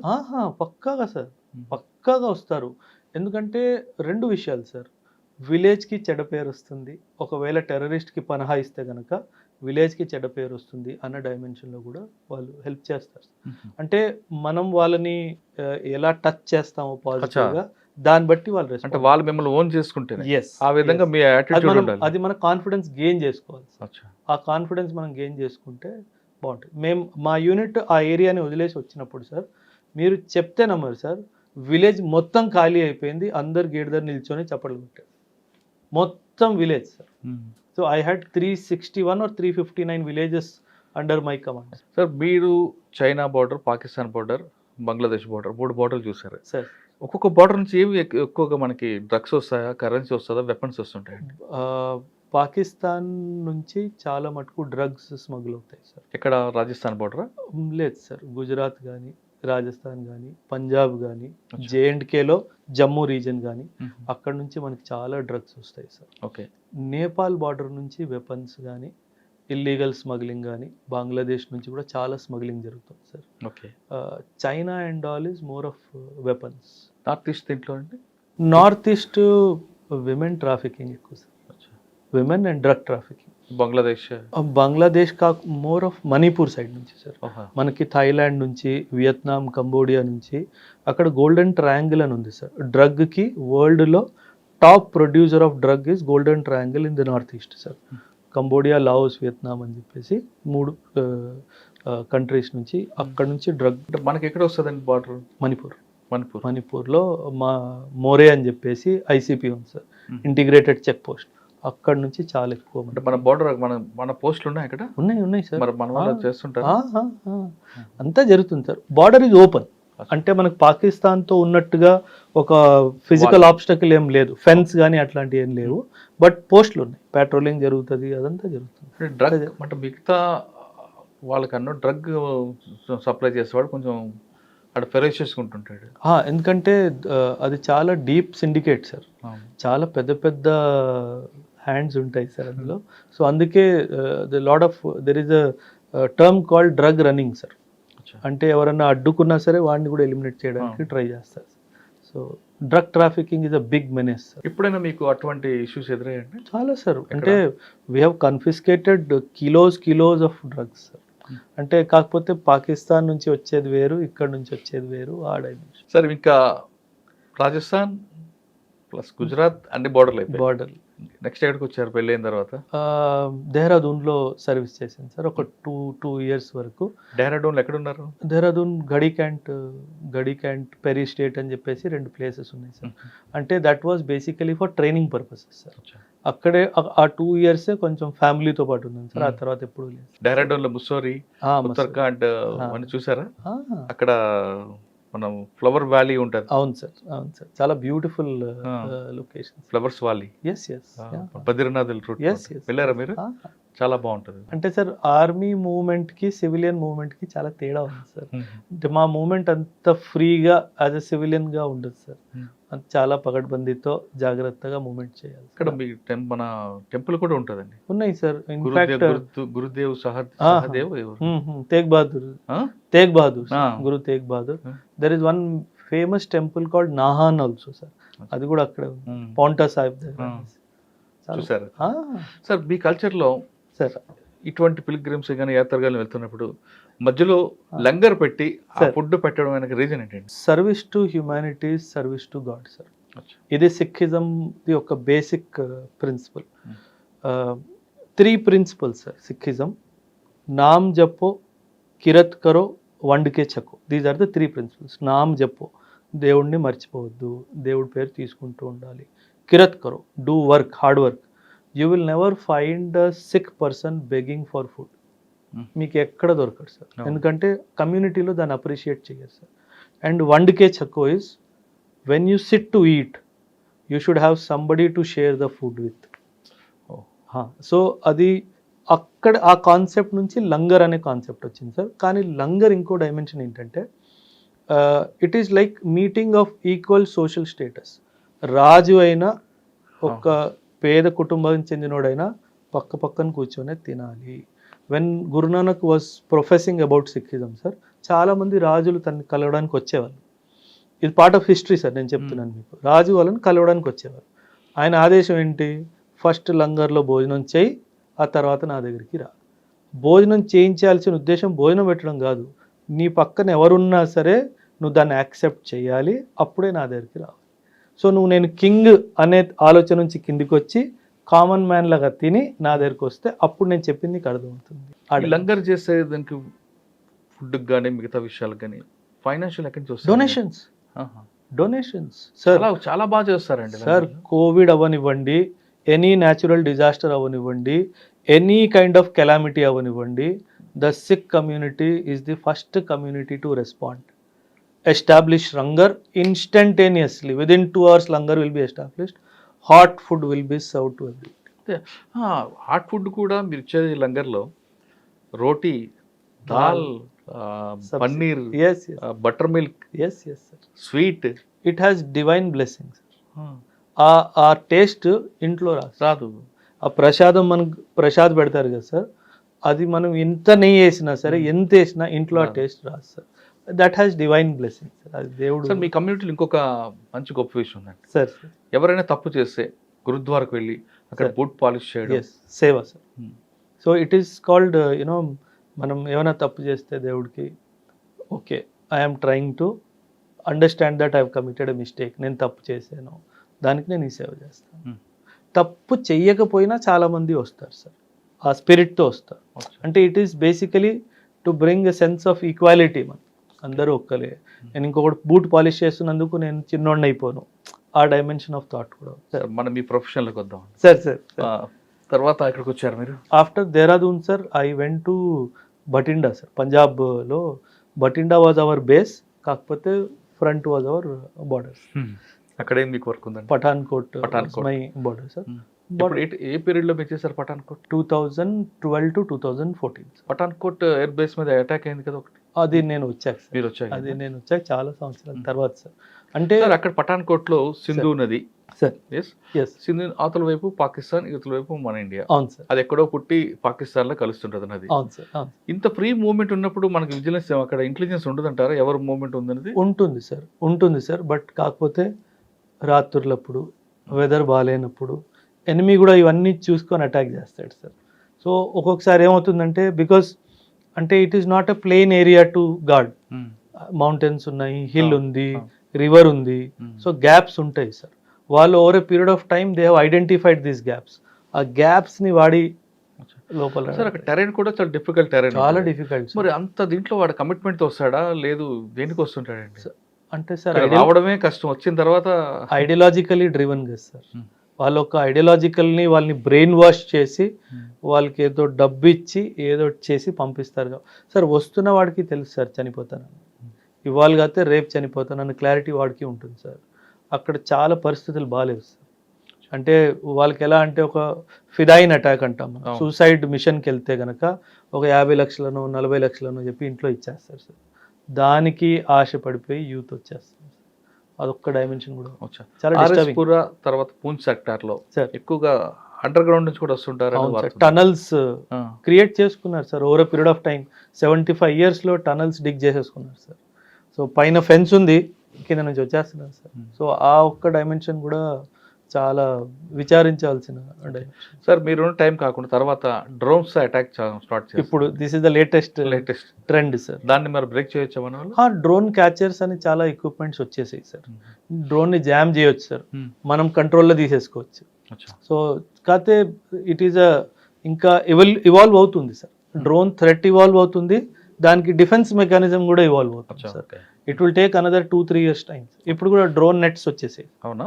వచ్చేసాయి సార్. వాళ్ళు పాకిస్తాన్ మిలిటరీ మనల్ని డిస్టర్బ్ చేయడానికి, వాళ్ళ ఎగ్జిస్టెన్స్ చూపించుకోవడానికి ఇటువంటి ఇష్యూస్ చేస్తుంటారు. అవును సార్. ఇప్పుడు మన వాళ్ళు కూడా అటువైపు చేస్తుంటారు ఏమైనా సర్జికల్ స్ట్రైక్స్? చాలా అవన్నీ చెప్పుకోలేము కానీ చాలా చేస్తాం. I was also part of one of the. ఏదో ఒకటి చెప్పండి, రివీల్ చేయకూడదంటే వద్దు. అంటే ఇన్సిడెంట్ ఏంటంటే సార్, ఇన్ఫ్యాక్ట్ కొన్ని రోజుల ముందు నేను నా స్టూడెంట్స్తో కూడా డిస్కస్ చేశాను. బ్యాట్ యాక్షన్ అంటారు సార్, బటాలియన్ యాక్షన్ టీమ్ అంటారు. రాత్రులు వచ్చి మనం ఒక సింగిల్ పోస్ట్ మీద అటాక్ చేసి వాళ్ళ తల నరికి తీసుకెళ్ళిపోవడం ఇవన్నీ జరుగుతాయి సార్. సో దానికి ప్రతీకారంగా ఒక ఆపరేషన్ లాంచ్ చేశాం sir. I lead that operation. వాళ్ళు 2 తీసుకెళ్లారు సార్, మేము 4 తీసుకొచ్చాం. ఏ సెక్టార్లో? సో ఇవన్నీ జరుగుతాయి సార్. ఎందుకంటే మన ట్రూప్స్లో ఒక ఆక్రోషం ఉంటుంది సార్. మన 2 తీసుకెళ్ళారు సార్, మనం 4 తీసుకురావాల్సిందే. సో వాళ్ళ స్పిరిట్ని డై అవ్వకుండా ఆ యాక్షన్స్ చేయాల్సి వస్తుంది. కానీ ఆర్మీలో ఒక సిద్ధాంతం చెప్తారండి, అంటే పగ ప్రతీకారాలు కాదు. అది యువర్ రైట్ సార్, మీరు అన్నది చాలా కరెక్టే సార్. ఒకవేళ మనం ఏమీ చేయలేదు అనుకోండి సార్, కూర్చొని ఉన్నాం అనుకోండి, ఆ troops will get demotivated. Okay, వాళ్ళ కోసం చేయాలి సార్. వాళ్ళ కోసం అన్నట్టుగా sir. See at the end of the day మనం వాళ్ళకి ట్రైనింగ్ ఇస్తుంది, వాళ్ళకంతా మైండ్ స్ట్రాంగ్ చేస్తుంది టు ఫైట్ కదా సార్. సో వాళ్ళకి ఆ ఫైట్ అవకాశం ఇవ్వకుండా మన వాళ్ళని ఎవరన్నా చంపేసి వెళ్ళిపోతే మనం ఊరుకుంటే ఆ ట్రూప్స్ యాక్సెప్ట్ చేయరు సార్. అప్పుడు ట్రూప్స్ని హ్యాండిల్ చేయడం చాలా కష్టం. మనం ఇచ్చిన ఆర్డర్ని ఒప్పుకోరు సార్. వాళ్ళు రివర్స్ అవుతారు. ఒప్పుకోరు సార్. నువ్వు మాట్లాడుతున్నావు, అక్కడ పోదామంటే రావట్లేదు, నీకు భయం వేస్తుందా, నీకు పిల్లలు గుర్తొస్తున్నారా, అట్లా మాట్లాడతారు సార్. సో వాళ్ళని మనం కంట్రోల్ చేయడం చాలా కష్టం సార్. మిలిటరీ అనగానే ఇంకొకటి బాగా గుర్తుకొస్తుంది, హాస్పిటల్స్. అవును సార్. ఆర్మీ అనగానే ఆర్మీ హాస్పిటల్ అంటే పర్ఫెక్ట్గా ఉంటుంది ట్రీట్మెంట్ అనేది. అవును సార్, అవును సార్. అది అంటే ఆ బయట నుంచి వచ్చే వాళ్ళ ప్రొఫెషనల్ డాక్టర్ని తీసుకొచ్చి ఆ కమిట్మెంట్ ఇస్తారా, లేదా డాక్టర్స్ కూడా ఫైరింగ్ చేయడం కూడా నేర్పుతుంటారు? అన్నీ ఉంటాయి సార్. డాక్టర్స్ సార్, వంట వండేవాడైనా సరే, వాడు మెకానిక్ అయినా సరే, డాక్టర్ అయినా సరే, లాయర్ అయినా సరే, ఆర్మీలో ఎవడైనా సరే sir, firing practice is a must. అవసరం వచ్చినప్పుడు వాడు వెపన్ తీసుకోవాల్సిందే, యుద్ధానికి వెళ్ళాల్సిందే.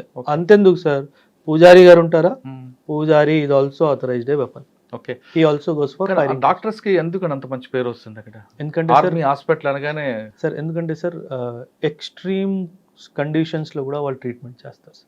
In the thick of the battlefield, యుద్ధం జరుగుతున్నప్పుడు కూడా వాళ్ళు ట్రీట్మెంట్ చేస్తారు. సో చాలా రెస్పెక్ట్ సార్. ఇన్ఫ్యాక్ట్ మేము కూడా, ఎందుకంటే మాకేమైనా జరిగితే మమ్మల్ని చూసుకునే వాళ్ళే కాబట్టి, అండ్ చాలా రిస్క్ చేసుకొని ఫార్వర్డ్స్కి వచ్చి మరి ట్రీట్మెంట్ చేస్తారు. సో ఆర్మీలో ఆ డాక్టర్స్కి చాలా రెస్పెక్ట్ ఉంది. డాక్టర్స్కి చాలా చాలా అంటే చాలా. సార్, కమిట్మెంట్తో పనిచేస్తున్న మీ ఇలాంటి ఆర్మీ ఆఫీసర్కి లేదా ఆర్మీకి ఎంటర్టైన్మెంట్ ఏంటి? ఎంటర్టైన్మెంట్ మా బడాఖానా సార్, మీరు ఒక వర్డ్ వాడారు కదా, bada khana is that excellent platform sir. అంటే డే టు డే లైఫ్లో చిన్న చిన్న విషయాల్ని పట్టుకొని కామెడీగా ఎలా రిప్రజెంట్ చేయాలో అది troops are very good at it sir. అంటే మిమ్మల్ని ఎంత క్లోజ్గా అబ్జర్వ్ చేస్తున్నారు అన్న విషయం మీకు అర్థమైపోతుంది. మనం ఏమైనా ఏదో పని చేసామనుకోండి, వాళ్ళు గమనిస్తారు, వాడు అవకాశం చూస్తాడు, బడాగాల్లో పట్టుకుంటాడు మిమ్మల్ని. సో అది అలా. సో దట్ ఈస్ వెరీ, అంటే చాలా ఎంటర్టైనింగ్. అది మనసులో పెట్టుకున్న ఆఫీసర్ పనిష్మెంట్ లేదు లేదు, బడాఖానాలో జరిగింది ఆ రాత్రికే మర్చిపోవడం అంతే. ఇంకా ఎప్పుడు అట్లా జరుగుతుంది. ఏం పెడతారంటే food? Non veg, alcohol. Troops కి కావాల్సిందే ఆ రెండు sir, non veg, alcohol. Because చాలా కష్టపడతారు సార్. 18 to 19 అవర్స్ డైలీ వాళ్ళకి పని ఉంటుంది sir. So non veg and alcohol, ఈ రెండు వాళ్ళకి ఇచ్చేస్తే డాన్స్ ఉంటుంది, చాలా హ్యాపీగా ఉంటుంది. చాలా హ్యాపీ. డాన్స్ కూడా ఉంటుంది కదా. చాలా ఫైర్, మా క్యాంప్ ఫైర్ కాన్సెప్ట్ ఆర్మీ నుంచి వచ్చింది సార్. ఆ క్యాంప్ ఫైర్ అన్నది చాలా బాగుంటుంది. అది okay, I miss that. Direct తర్వాత ఎక్కడికి వచ్చారండి? ఇంక నేను అయిపోయింది సర్వీస్ అయిపోయింది. ఎందుకు మరి కంటిన్యూ చేయలేదు మరి? సార్ యాక్చువల్లీ రెండు కారణాలు sir. After 10 years of service మేజర్గా తర్వాత అడ్మినిస్ట్రేటివ్ వర్క్ ఎక్కువైపోయింది సార్. అంటే ఫీల్డ్ వర్క్ తగ్గిపోయి అడ్మినిస్ట్రేటివ్ వర్క్ అయిపోవడము. సో నేను దానికోసం వెళ్ళలేదు సార్ ఆర్మీకి. So I decided now it is time to leave the army. And కొంచెం అమ్మకు కూడా హెల్త్ బాగుండట్లేదు, సో ఎవరు చూసుకునేవారు లేరు అనుకొని ఇంకా 10 years తర్వాత వచ్చేసాను. 10 years తర్వాత ఎవరు చేసినా షార్ట్ సర్వీస్ సార్. నేను వెళ్ళింది షార్ట్ సర్వీస్ కాబట్టి నాకు ఆప్షన్ ఉంది సార్. 10 years తర్వాత పర్మనెంట్ కమిషన్ తీసుకునే ఆప్షన్. దాని తర్వాత పొడిగించుకోవాలనుకుంటే చేసుకోవచ్చు. 20 years కమిషన్, మొత్తం పర్మనెంట్ కమిషన్ తీసేసుకోవచ్చు సార్. కానీ నేను తీసుకోలేదు సార్. నా అప్లికేషన్ ఫర్ వదిలేసి రావడానికి 3 సార్లు రిజెక్ట్ అయిపోయింది sir. I was doing very well. ఇంత బాగా చేసావు, కోర్సెస్లో అన్నిట్లో నువ్వు గోల్డ్ మెడలిస్ట్ ఉన్నావు, రిపోర్ట్స్ అన్నీ ఎక్సలెంట్గా ఉన్నాయి, ఎందుకు వదిలేస్తావు అనుకుంటున్నావు. సో నాకు నేను బేసిక్ ట్రైనింగ్లో ఉన్నప్పుడు ఎవరైతే ఇన్స్ట్రక్టర్ ఉన్నారో తనే మా డిసైడింగ్ ఆఫీసర్. అప్పుడు వీడికి ఇవ్వాలా వద్దా అనేసి. ఫస్ట్ టైం అయితే అసలు వెళ్ళిన రోజే రిజెక్ట్ అయ్యి వచ్చేసింది. నేను అన్నాను ఏంటి ఇంత తొందరగా వచ్చేసింది, రిజెక్ట్ అయిపోయింది. అయితే నేను అప్పుడు ఆర్మీ ఇంటర్కామ్ కనెక్షన్స్ ఉంటాయి, మొబైల్స్ అప్పుడు అంత లేవు సార్. సో ఎవరు అంటే ఆయన ఆఫీసర్ పేరు చెప్పాడు. ఎందుకు రిజెక్ట్ అయిందని నాకు అర్థమైపోయింది sir. Because he liked me very much as an officer and he wanted me to continue. But నాకు ఒక స్టేట్మెంట్ ఇచ్చాడు ఆయన, you are doing injustice to the country by leaving Oberoi. నాకు అది చాలా బాధ వేసింది సార్. అయితే అమ్మ కొంట్లో బాగాలేదు sir. So I would have lost my mother sir. నేను అప్పుడు రాకపోతే మాత్రం అమ్మ had cancer and all sir. చూసుకునే వాళ్ళు ఎవరు లేరు, ఉన్నారు సార్ ఇప్పుడు బాగున్నారు, పర్వాలేదు. సూపర్. సార్ సాధారణంగా ఆర్మీ ఆఫీసర్లు బయటకు వచ్చిన తర్వాత సార్ మంచి మంచి ప్రొఫెషనల్ ఉంటాయండి. అవును సార్. ఎక్స్ ఆర్మీ ఆఫీసర్ అనగానే చీఫ్ సెక్యూరిటీ ఆఫీసర్ అనుభవిస్తారు, లక్షల్లో జీతాలు ఉంటాయి సార్. నాకు ఓబరాయ్ హోటల్స్ వాళ్ళ ఆఫర్ వచ్చింది సార్ 2015లో. 66 lakhs ప్యాకేజ్ ఇస్తాను పర్. బెంగళూరులో హెడ్ ఆఫీస్లో ఉండాలి, manage all the Oberoi hotels in Asia Pacific. మరి అటువంటి కల్చర్, అటువంటి కార్పొరేట్ సెక్టర్ వదులుకొని ఇన్స్టిట్యూట్ పెట్టాలి, పిల్లలందరికీ సివిల్స్ ప్రిపేర్ చేయించాలని ఆలోచన ఎందుకు వచ్చింది సార్? ఎందుకు వచ్చింది అంటే సార్ 2011లో నేను కూడా సివిల్స్ రాశాను సార్. సో యాక్చువల్లీ 2008-9లో ఒకసారి ఢిల్లీ వెళ్ళడం జరిగింది సార్. వన్ ఆఫ్ మై ఫ్రెండ్ని మీట్ అవ్వడానికి వెళ్ళాను. తను యూపీఎస్సీకి ప్రిపేర్ అవుతుంది అన్నట్టుగా ఒక ఇన్స్టిట్యూట్కి వెళ్ళాను సార్ ఢిల్లీలో. అది చాలా పెద్ద ఇన్స్టిట్యూట్ సార్, అందుకే పేరు తీసుకోవట్లేదు. కాకపోతే అంటే ఎంత కమర్షియల్ అనిపించిందంటే, మనం ఇప్పుడు రత్నదీప్కి వెళ్ళి సామాన్ అయినా కొనుక్కుంటాము సార్. అంటే బాస్కెట్లో వేసుకొని వచ్చి బిల్లు చేసుకొని బయటకు వస్తామా? అక్కడ కూడా అంతే సార్. ఏం కావాలి, ఇది కావాలా, ఓకే 2.5 లక్షలు కట్టయి, ఈ 4 బుక్కులు తీసుకో వెలుగు. బ్యాచ్ ఎప్పుడు స్టార్ట్ అవుతుంది? 4 నెలల తర్వాత స్టార్ట్ అవుతుంది. 4 నెలల ముందు డబ్బులు తీసేసుకుంటాడు. అంటే మీరు ఎలా చెప్తారు, ఈ షెడ్యూల్ ఏంటి, ఆ ఫ్యాకల్టీ ఏంటి, అవన్నీ చెప్పే వాళ్ళకి టైము లేదు, ఏమీ లేదు సార్. ఏంటిది ఇంత కమర్షియల్గా ఉంది అని చెప్పేసి తను అడిగితే యూపీఎస్సీ అంతేరా అన్నట్టుగా మాట్లాడింది. 2010లో సార్ యూపీఎస్సీ వాళ్ళు ఒక limited competitive examination for IPS officers అన్నట్టుగా ఒక నోటిఫికేషన్ జారీ చేశారు సార్. ఆ ఎగ్జామ్ నేను రాసి పాస్ కూడా అయ్యింది సార్. కాకపోతే గవర్నమెంట్ చేంజ్ అవ్వడం వల్ల ఇంకా అది పోయింది సార్. సో ఐపీఎస్ అపాయింట్మెంట్ వచ్చింది, జాయిన్ అవ్వాలి, రిజల్ట్ రిలీజ్ అయ్యింది, అంతా అయిపోయింది సార్. జాయినింగ్ ఇన్స్ట్రక్షన్స్కి ముందు దాన్ని for some government political reasons దాన్ని రద్దు చేశారు. సో దెన్ ఐ రియలైజ్డ్, అదైతే ఎవరైతే ఫ్రెండ్ ఉన్నారో తనే చెప్పారు, Oberoi if you have return the exam still did not get what you want, nature wants you to do something else.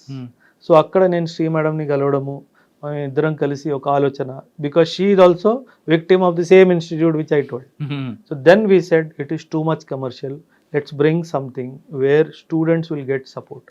పిల్లలకి కమర్షియల్ యాంగిల్ కాకుండా ఒక హ్యాండ్ హోల్డింగ్ యాంగిల్తో మన ఇన్స్టిట్యూట్, మన టీచర్స్, మన మెంటర్స్, మన ఒక స్టూడెంట్ సెంట్రిక్ ఆర్గనైజేషన్ పెట్టాలని చెప్పి ఫైనలీ ఇంకా నేను మ్యామ్ ఇద్దరం కలిసి పెట్టాను. ఎప్పుడండి? 2021 సార్. 2021 Okay.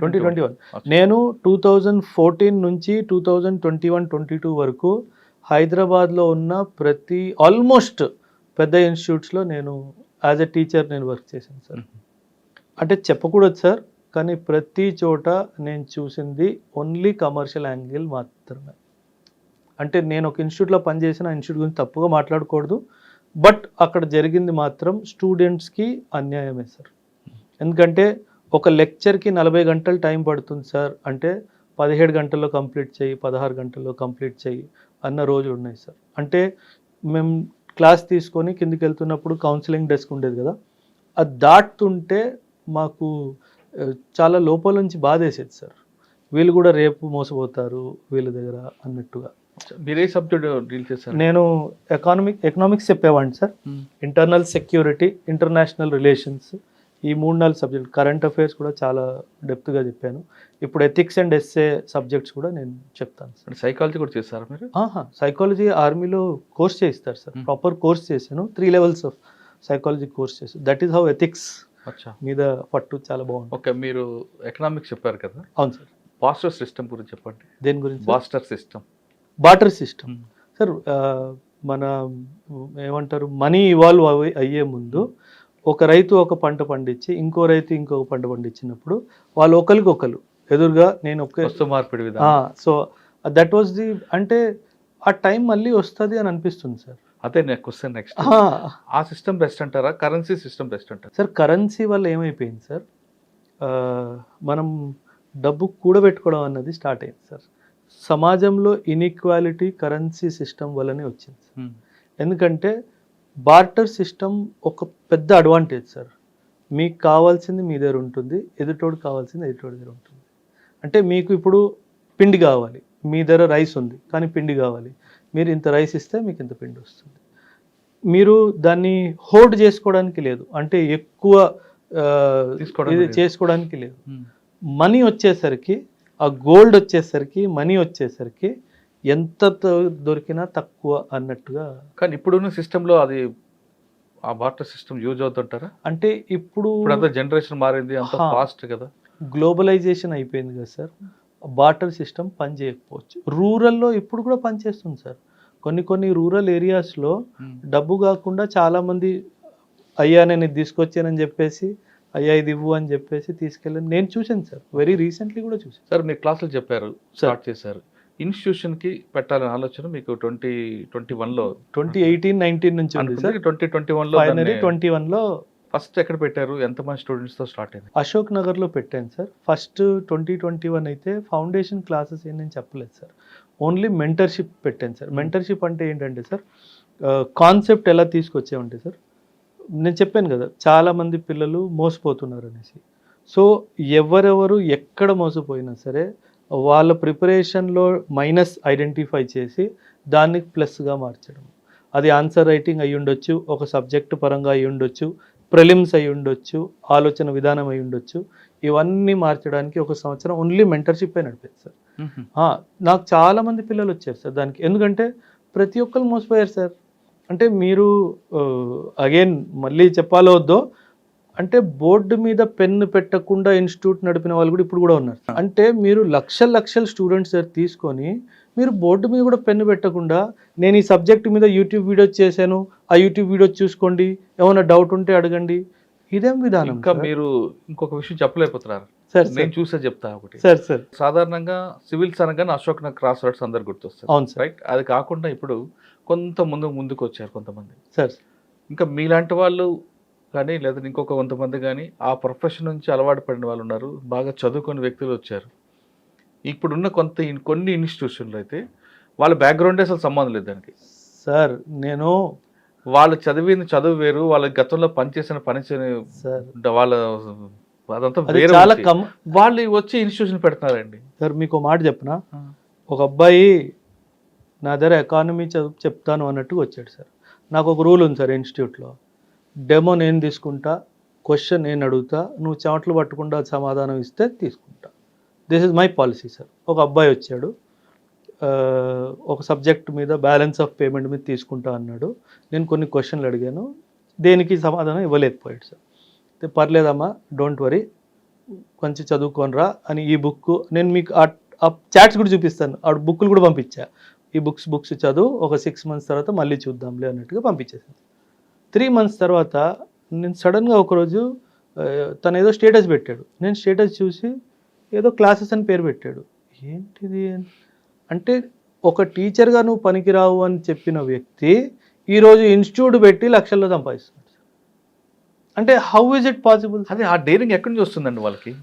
అంటే సార్ ఇప్పుడు పిల్లల స్కూళ్ళు ఇంటర్మీడియట్ చదివిన వాళ్ళు స్కూల్ పెట్టారు, క్లాసులు తీసుకుంటారంటేనే మనం ఆలోచిస్తున్నాం. ఎగ్జాక్ట్. చిన్న పిల్లలు మోసం చేస్తున్నామని ఫీలింగ్ ఉంటుంది. అటువంటిది సివిల్స్ చదివే వాళ్ళకి, యూపీఎస్ వాళ్ళకి క్లాసులు చెప్తామని ఒక హోటల్లో పనిచేసే వ్యక్తో లేదంటే ఇంకెక్కడో పనిచేసిన వ్యక్తి ఇన్స్టిట్యూషన్ పెడతాడంటే అసలు నేను మొన్న అంజలి గారితో ఒక వీడియో చేస్తున్నప్పుడు చెప్పాను, మేడం ఒక డిబేట్ పెట్టండి మేడం, ఇన్స్టిట్యూట్ నడుపుతున్నారు కదా, రమ్మని చెప్పండి మేడం, లైవ్కి వెళ్ళిపోదామని చెప్పా. కొన్ని క్వశ్చన్లు నేను అడుగుతాను, వాళ్ళని కొన్ని క్వశ్చన్లు అడగమని చెప్పండి. వాళ్ళ సబ్జెక్ట్ లేదు కదా. ఇప్పుడు మీరే ఉన్నారు, లేదా ఒక హోటల్లో తీసుకుందామండి. సార్ హోటల్లో ఒక మాస్టర్ వస్తాద్ అంటారు. రైట్. సార్ ఆ వస్తాద్ అన్నిట్లో ఆయన గ్రిప్ ఉంటేనే వస్తాద్ అవుతాడు. అంతేగాని నేను క్లీనింగ్ చేశాను వస్తాద్ అవుతాను, నా కింద వాళ్ళు పనిచేయాలంటే కాదు కదా. ఎవరు ఒప్పుకోరు. మరి ఒక హోటల్లోనే వస్తాదికి అంత ప్రిఫరెన్స్ ఉన్నప్పుడు ఒక దేశాన్ని నడిపే సర్వీస్ ఆఫీస్ వాళ్ళకి ట్రైనింగ్ ఇవ్వాలంటే ఆయనకి ఎంత స్టెప్ ముందు ఉండాలి సార్? ఇక్కడ అంటే మీరు చిన్న ఇన్సిడెంట్ సార్, మన ఇంటర్వ్యూ స్టార్ట్ అయ్యే ముందు నేను చెప్పాను కదా, టీఎస్పిఎస్సి Group 1 రిజల్ట్స్ వచ్చాయి సార్. మెయిన్స్ ఎగ్జామ్ ఉంది అక్టోబర్లో, ఓకేనా. మెయిన్స్ టెస్ట్ సిరీస్ అని ఒక ప్రోడక్ట్ తీసుకొచ్చింది సార్ మార్కెట్. 25 నుంచి 30,000 దాకా ఫీజు పెట్టారు సార్. నేను ఇంత డబ్బులు ఎందుకు పిల్లల దగ్గర, 3 నెలల విషయమే కదా, 7-8 పెట్టి 9,000 పెట్టి లాంచ్ చేద్దామని చెప్పేసి నిన్న రాత్రి కింద గ్రౌండ్ ఫ్లోర్లో బోర్డు పెట్టాను సార్. రాత్రి 1 గంట ఒక కారులో వచ్చి బోర్డు తీసుకెళ్ళిపోయాడు సార్. ఎవడు కాంపిటీటర్ వీడు 8,000కి ఇచ్చేస్తే నేను 25,000 తీసుకుంటున్నాను కదా, నా దగ్గర ఎందుకు వస్తారని. You can give for 8,000 sir. కాకపోతే వీళ్ళు ఏంటంటే దీని ఒక ఆపర్చునిటీ బోర్డు తీసుకెళ్ళిపోయాడు సార్. ఇందాక మీరు ఫోన్ చేసినప్పుడు నేను సైబర్ క్రైమ్ సెల్లో ఉన్నాను సార్. ఇప్పుడు ఎంత దిగజారిపోయారంటే సార్ ఇన్స్టిట్యూట్ వాళ్ళు, మీరు ఒక ఇన్ఫ్లుయెన్సర్ అనుకుందాం సార్, మీకు మంచిగా డిజిటల్ వరల్డ్లో మీకు ప్రెజెన్స్ ఉంది, మీకు డబ్బులు ఇచ్చేసి ఒరే ఇన్స్టిట్యూట్ గురించి నెగటివ్గా మాట్లాడరా, లాస్ట్లో రిఫరెన్స్ నేను అన్నీ తిరిగాను వీడి ధర బాగుంది అని చెప్పి నా మాట చెప్పొదిలే. ఇది జరుగుతుంది. నేను అదే కంప్లైంట్ ఇవ్వడానికి ఏసీబీ గారి దగ్గర వెళ్తే, సార్ మీరు చిన్న విషయం మాట్లాడుతున్నారు, జనాలు ఇంకేదేదో చేస్తున్నారు సార్, నేను పిలిచి చెప్తానులే అన్నట్టుగా. అంటే వాళ్ళకి ఇంకేం దొరకలేదు సార్ మన గురించి తప్పుగా మాట్లాడడానికి. సో ఇంకేం చేస్తారు, ఇన్ఫ్లుయెన్సర్ని పట్టుకొని వాడికి 1,000-10,000 ఇచ్చేసి వాళ్ళ గురించి ఇట్లా తప్పుగా మాట్లాడరని. నేను అదే చెప్పాను ఆ అబ్బాయిని కూడా పిలిపించాడు. నువ్వు చెప్పిన ప్రతి దాంట్లో దాన్ని అగేన్స్ట్ చేసే ప్రూఫ్స్ ఈ బుక్లోనే చదువుకోరా అన్నాడు. ఆ అబ్బాయి బుక్ను ముట్టుకునే ధైర్యం కూడా చేయలేదు. అంటే ది ఐడియా ఈజ్, వాడికి తెలుసు మనసులో నేను చేసింది తప్పు, సార్ పిల్లలకి తోడు చేస్తున్నారు, సార్ని సపోర్ట్ చేద్దామని ఆలోచన లేదు వాడికి. ఒకడు డబ్బులు ఇచ్చాడు కాబట్టి సార్ గురించి తప్పుగా మాట్లాడాలి, ఇన్స్టిట్యూట్ గురించి తప్పు, ఇదే జరుగుతుంది సార్. అంతెందుకు సార్, మీరు ఒక ఫ్యామిలీ, మీరు మీ అబ్బాయినో అమ్మాయిని తీసుకొని ఇన్స్టిట్యూట్కి వచ్చారు. వీళ్ళు ఏం చేస్తారు తెలుసా, ఇన్స్టిట్యూట్ 2nd floorలో ఉంది సార్, వీళ్ళు ఏం చేస్తారు, ఒక మనిషిని కింద గ్రౌండ్ ఫ్లోర్లో నిల్చోబెడతారు. వాడు ఏం చేస్తాడు, మీరు కింద దిగంగానే సార్ ఎంత చెప్పారు, ₹1,00,000 చెప్పారా, పదండి సార్ నేను 60,000 ఇప్పిస్తానని చెప్పేసి తీసుకెళ్ళిపోతాను. అంటే అక్కడ బ్రోకర్ ఉంటాడు. అంటే చాలా దిగజారిపోయారు సార్. అంటే అంటే ఏం చేస్తున్నారో ఇవన్నీ కెమెరాలో చెప్తే బాగోదు సార్. ఓకే సార్, ఇప్పుడు మీరు మీ ఇన్స్టిట్యూట్స్ పెట్టారు, ఫస్ట్ బ్యాచ్ స్టార్ట్ అయింది. ఇప్పుడు ఎన్నో బ్యాచ్ ఉందండి? ఇది ఇప్పుడు జూలై స్టార్ట్ అవుతే 10th batch sir. Okay, July 29వ తారీఖుని ఒక బ్యాచ్ కి ఎంత స్ట్రెంగ్త్ వస్తుంది? 60 to 80. Okay, 60 to 80. ఇప్పుడున్న బ్యాచ్లో మీకు ది బెస్ట్ బ్యాచ్ ఎప్పుడండి, ఎప్పుడు వచ్చింది? ఈ సంవత్సరం ఏప్రిల్ బ్యాచ్ సార్. ఇంకా జరుగుతుంది.